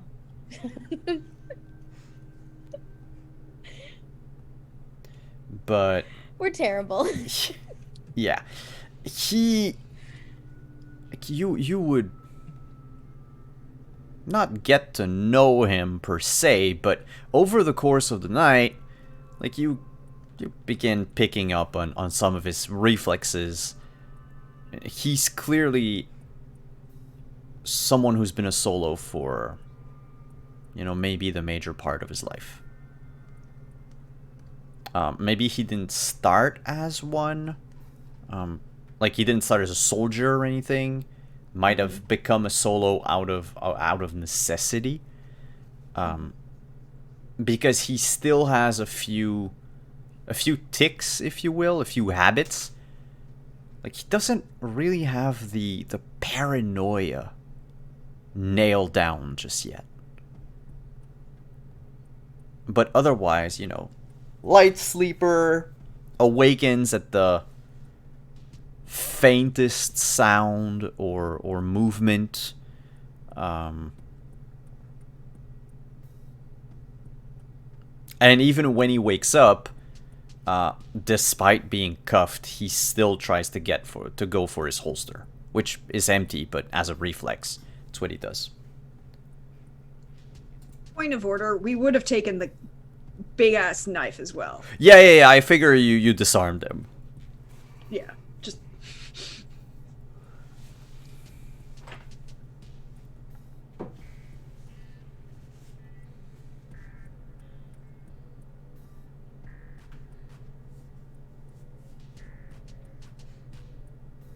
Oh, okay. Little Italy, Little Europe, sorry, is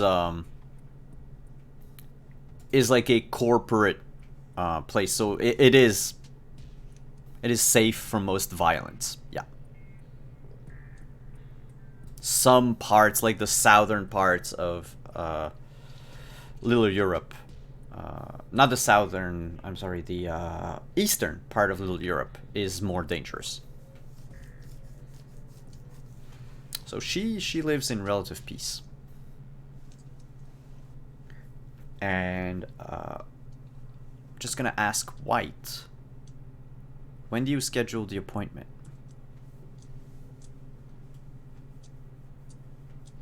When was the match supposed to start?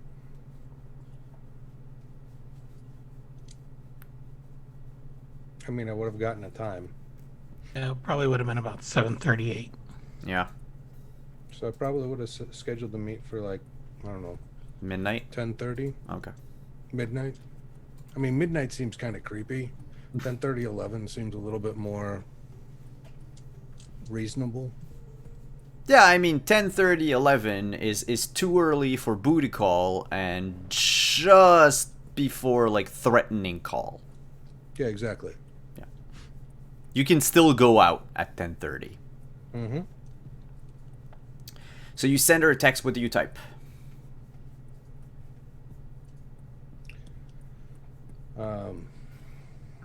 Fuck. Does he erase his history? Nope. Phone look is at the- only made for conversations between him and her. No, okay. So I'm just gonna look at his past, like, dialectic, inclinations. What words does Yeah. he contract? What words does he clip?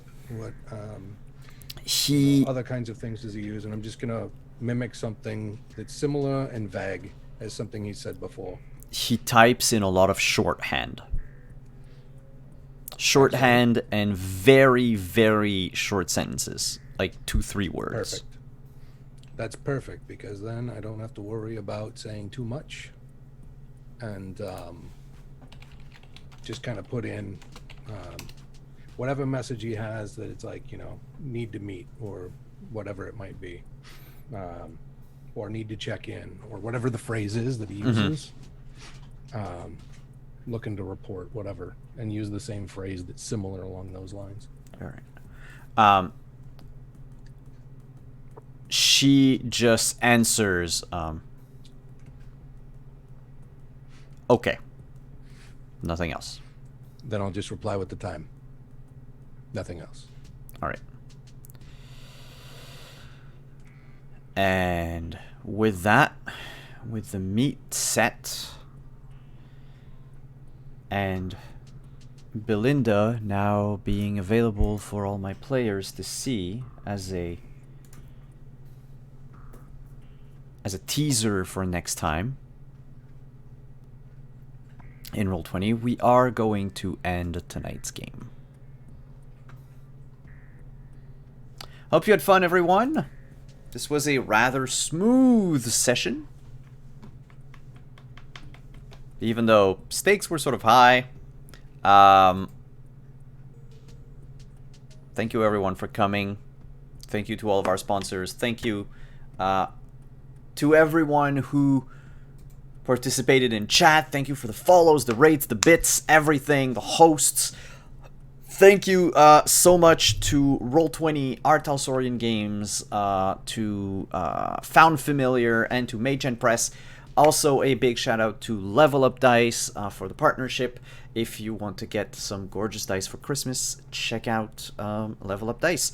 But speaking of Level Up Dice, we will not be having a game of Scion tomorrow, as it is a holiday in the US, and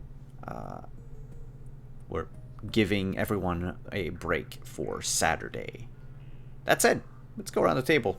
Tell us who you are, where we can find you. And we'll start with Reno this time and go counterclockwise. Yeah, I am Reno O'Adelaide on Twitter and everywhere else. I am part of Action Fiction. As Simon had mentioned at the beginning of the show, I run tabletop shows now as well, along with Chris Gary. They are airing this upcoming week. On Sunday, we have Vampire the Masquerade, which with a phenomenal all BIPOC cast. Fantastic game. I'm so excited for the second episode. And on Monday, Chris is leading myself and a group of lovely femmes in a game of Castle Falkenstein, which is also another Artalsorian game. Holy shit. We roleplayed like it was nothing for like 90 minutes throughout that entire game. Like we didn't do anything but just talk and flirt. And it was great. More like 3 hours. Not just 90 minutes. Like 3 hours. It was wild. I've never had a smooth role-playing experience like for that long. So I'm excited for that one too. Go check that out. That's at action_fiction on Twitch. Cool. Thanks for coming. I was gonna say Reno. I really have to start like compartmentalizing the characters' names and the player names. Thanks for coming, Adelaide. And Nino, you're next. Hey everyone, my name is Nino. You can find me on Twitter at Nino Gaming. Also find my website over at aninogaming.com. Since there's no Scion tomorrow, I guess the next time you'll catch me is tomorrow evening's show on Praxis channel, The Regiment. And that's it, because my other campaign just ended last Wednesday. Yep. The Machen Press, forgot the name, Dark Matter one? No, it was the Utopia one. Oh! Well, then that means you're free for more games. Okay. Up next. Thank you for coming, by the way, Anino. Up next, Rin. Hey, I'm Ren. You can find me here every Friday. That's about it. Well, thank you for coming. And next is Chris. Hey everybody, my name is Chris Geary. You can find me at Chris Geary on Twitter. You can find me in chat at the same name. Here on Fridays, you find me as Dr. Frost, aka Mr. White, in Cyberpunk Red. Every other Monday, you'll catch me over on Action Fiction's channel, as I am the host of the Falkenstein Affair. And they are living up to its title. I will say that much. Hopefully there will be a nice little dinner date this upcoming Monday. Come by and check it out. I think you will enjoy this adorable cast as much as everybody else is enjoying them. So I look forward to seeing you all. Thank you for coming, Chris. And last but not least, Deirdre. Oh, hey all. Sorry, I had this moment of where I was going to keep talking like trends, and that would be different. But you know me, I'm at Deirdre Donlan on Twitter, or Praxagoethesmia4, you just see me around on Twitch. And yes, you can find me tomorrow over on my channel, 8 p.m. Eastern, for more regiment fun. There's plots, there's assassination attempts, there's family drama of various definitions of family, and possibly a guest, to join us to continue finding out what's going on with that. You can find me on Monday over 3 p.m. Eastern over on Encounter Roleplay for A Song of Ice and Fire for the North campaign. Somebody, you know, it's fine. It's fine. We have not divided the group into 3 separate groups. It's totally okay. Everything will be fine. And then you'll find me back here on Friday for more Cyberpunk Red. And I will see you all, and check my Twitter because that's supposed where I'm going to be. All the fun things I get to do, all the fun, wonderful people like these fine folks right here that I get to hang out with. And I'll see you next time.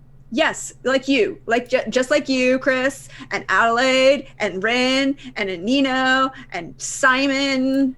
And, all fine peoples. And before we leave, I would just like to remind everyone, because it's going to happen before next Friday, but it's Trence's birthday. Spoilers. Oh, you're gonna level up. Yeah. So, yeah, we'll talk about that. But have a good night, everyone, and we'll see you next week. Bye-bye.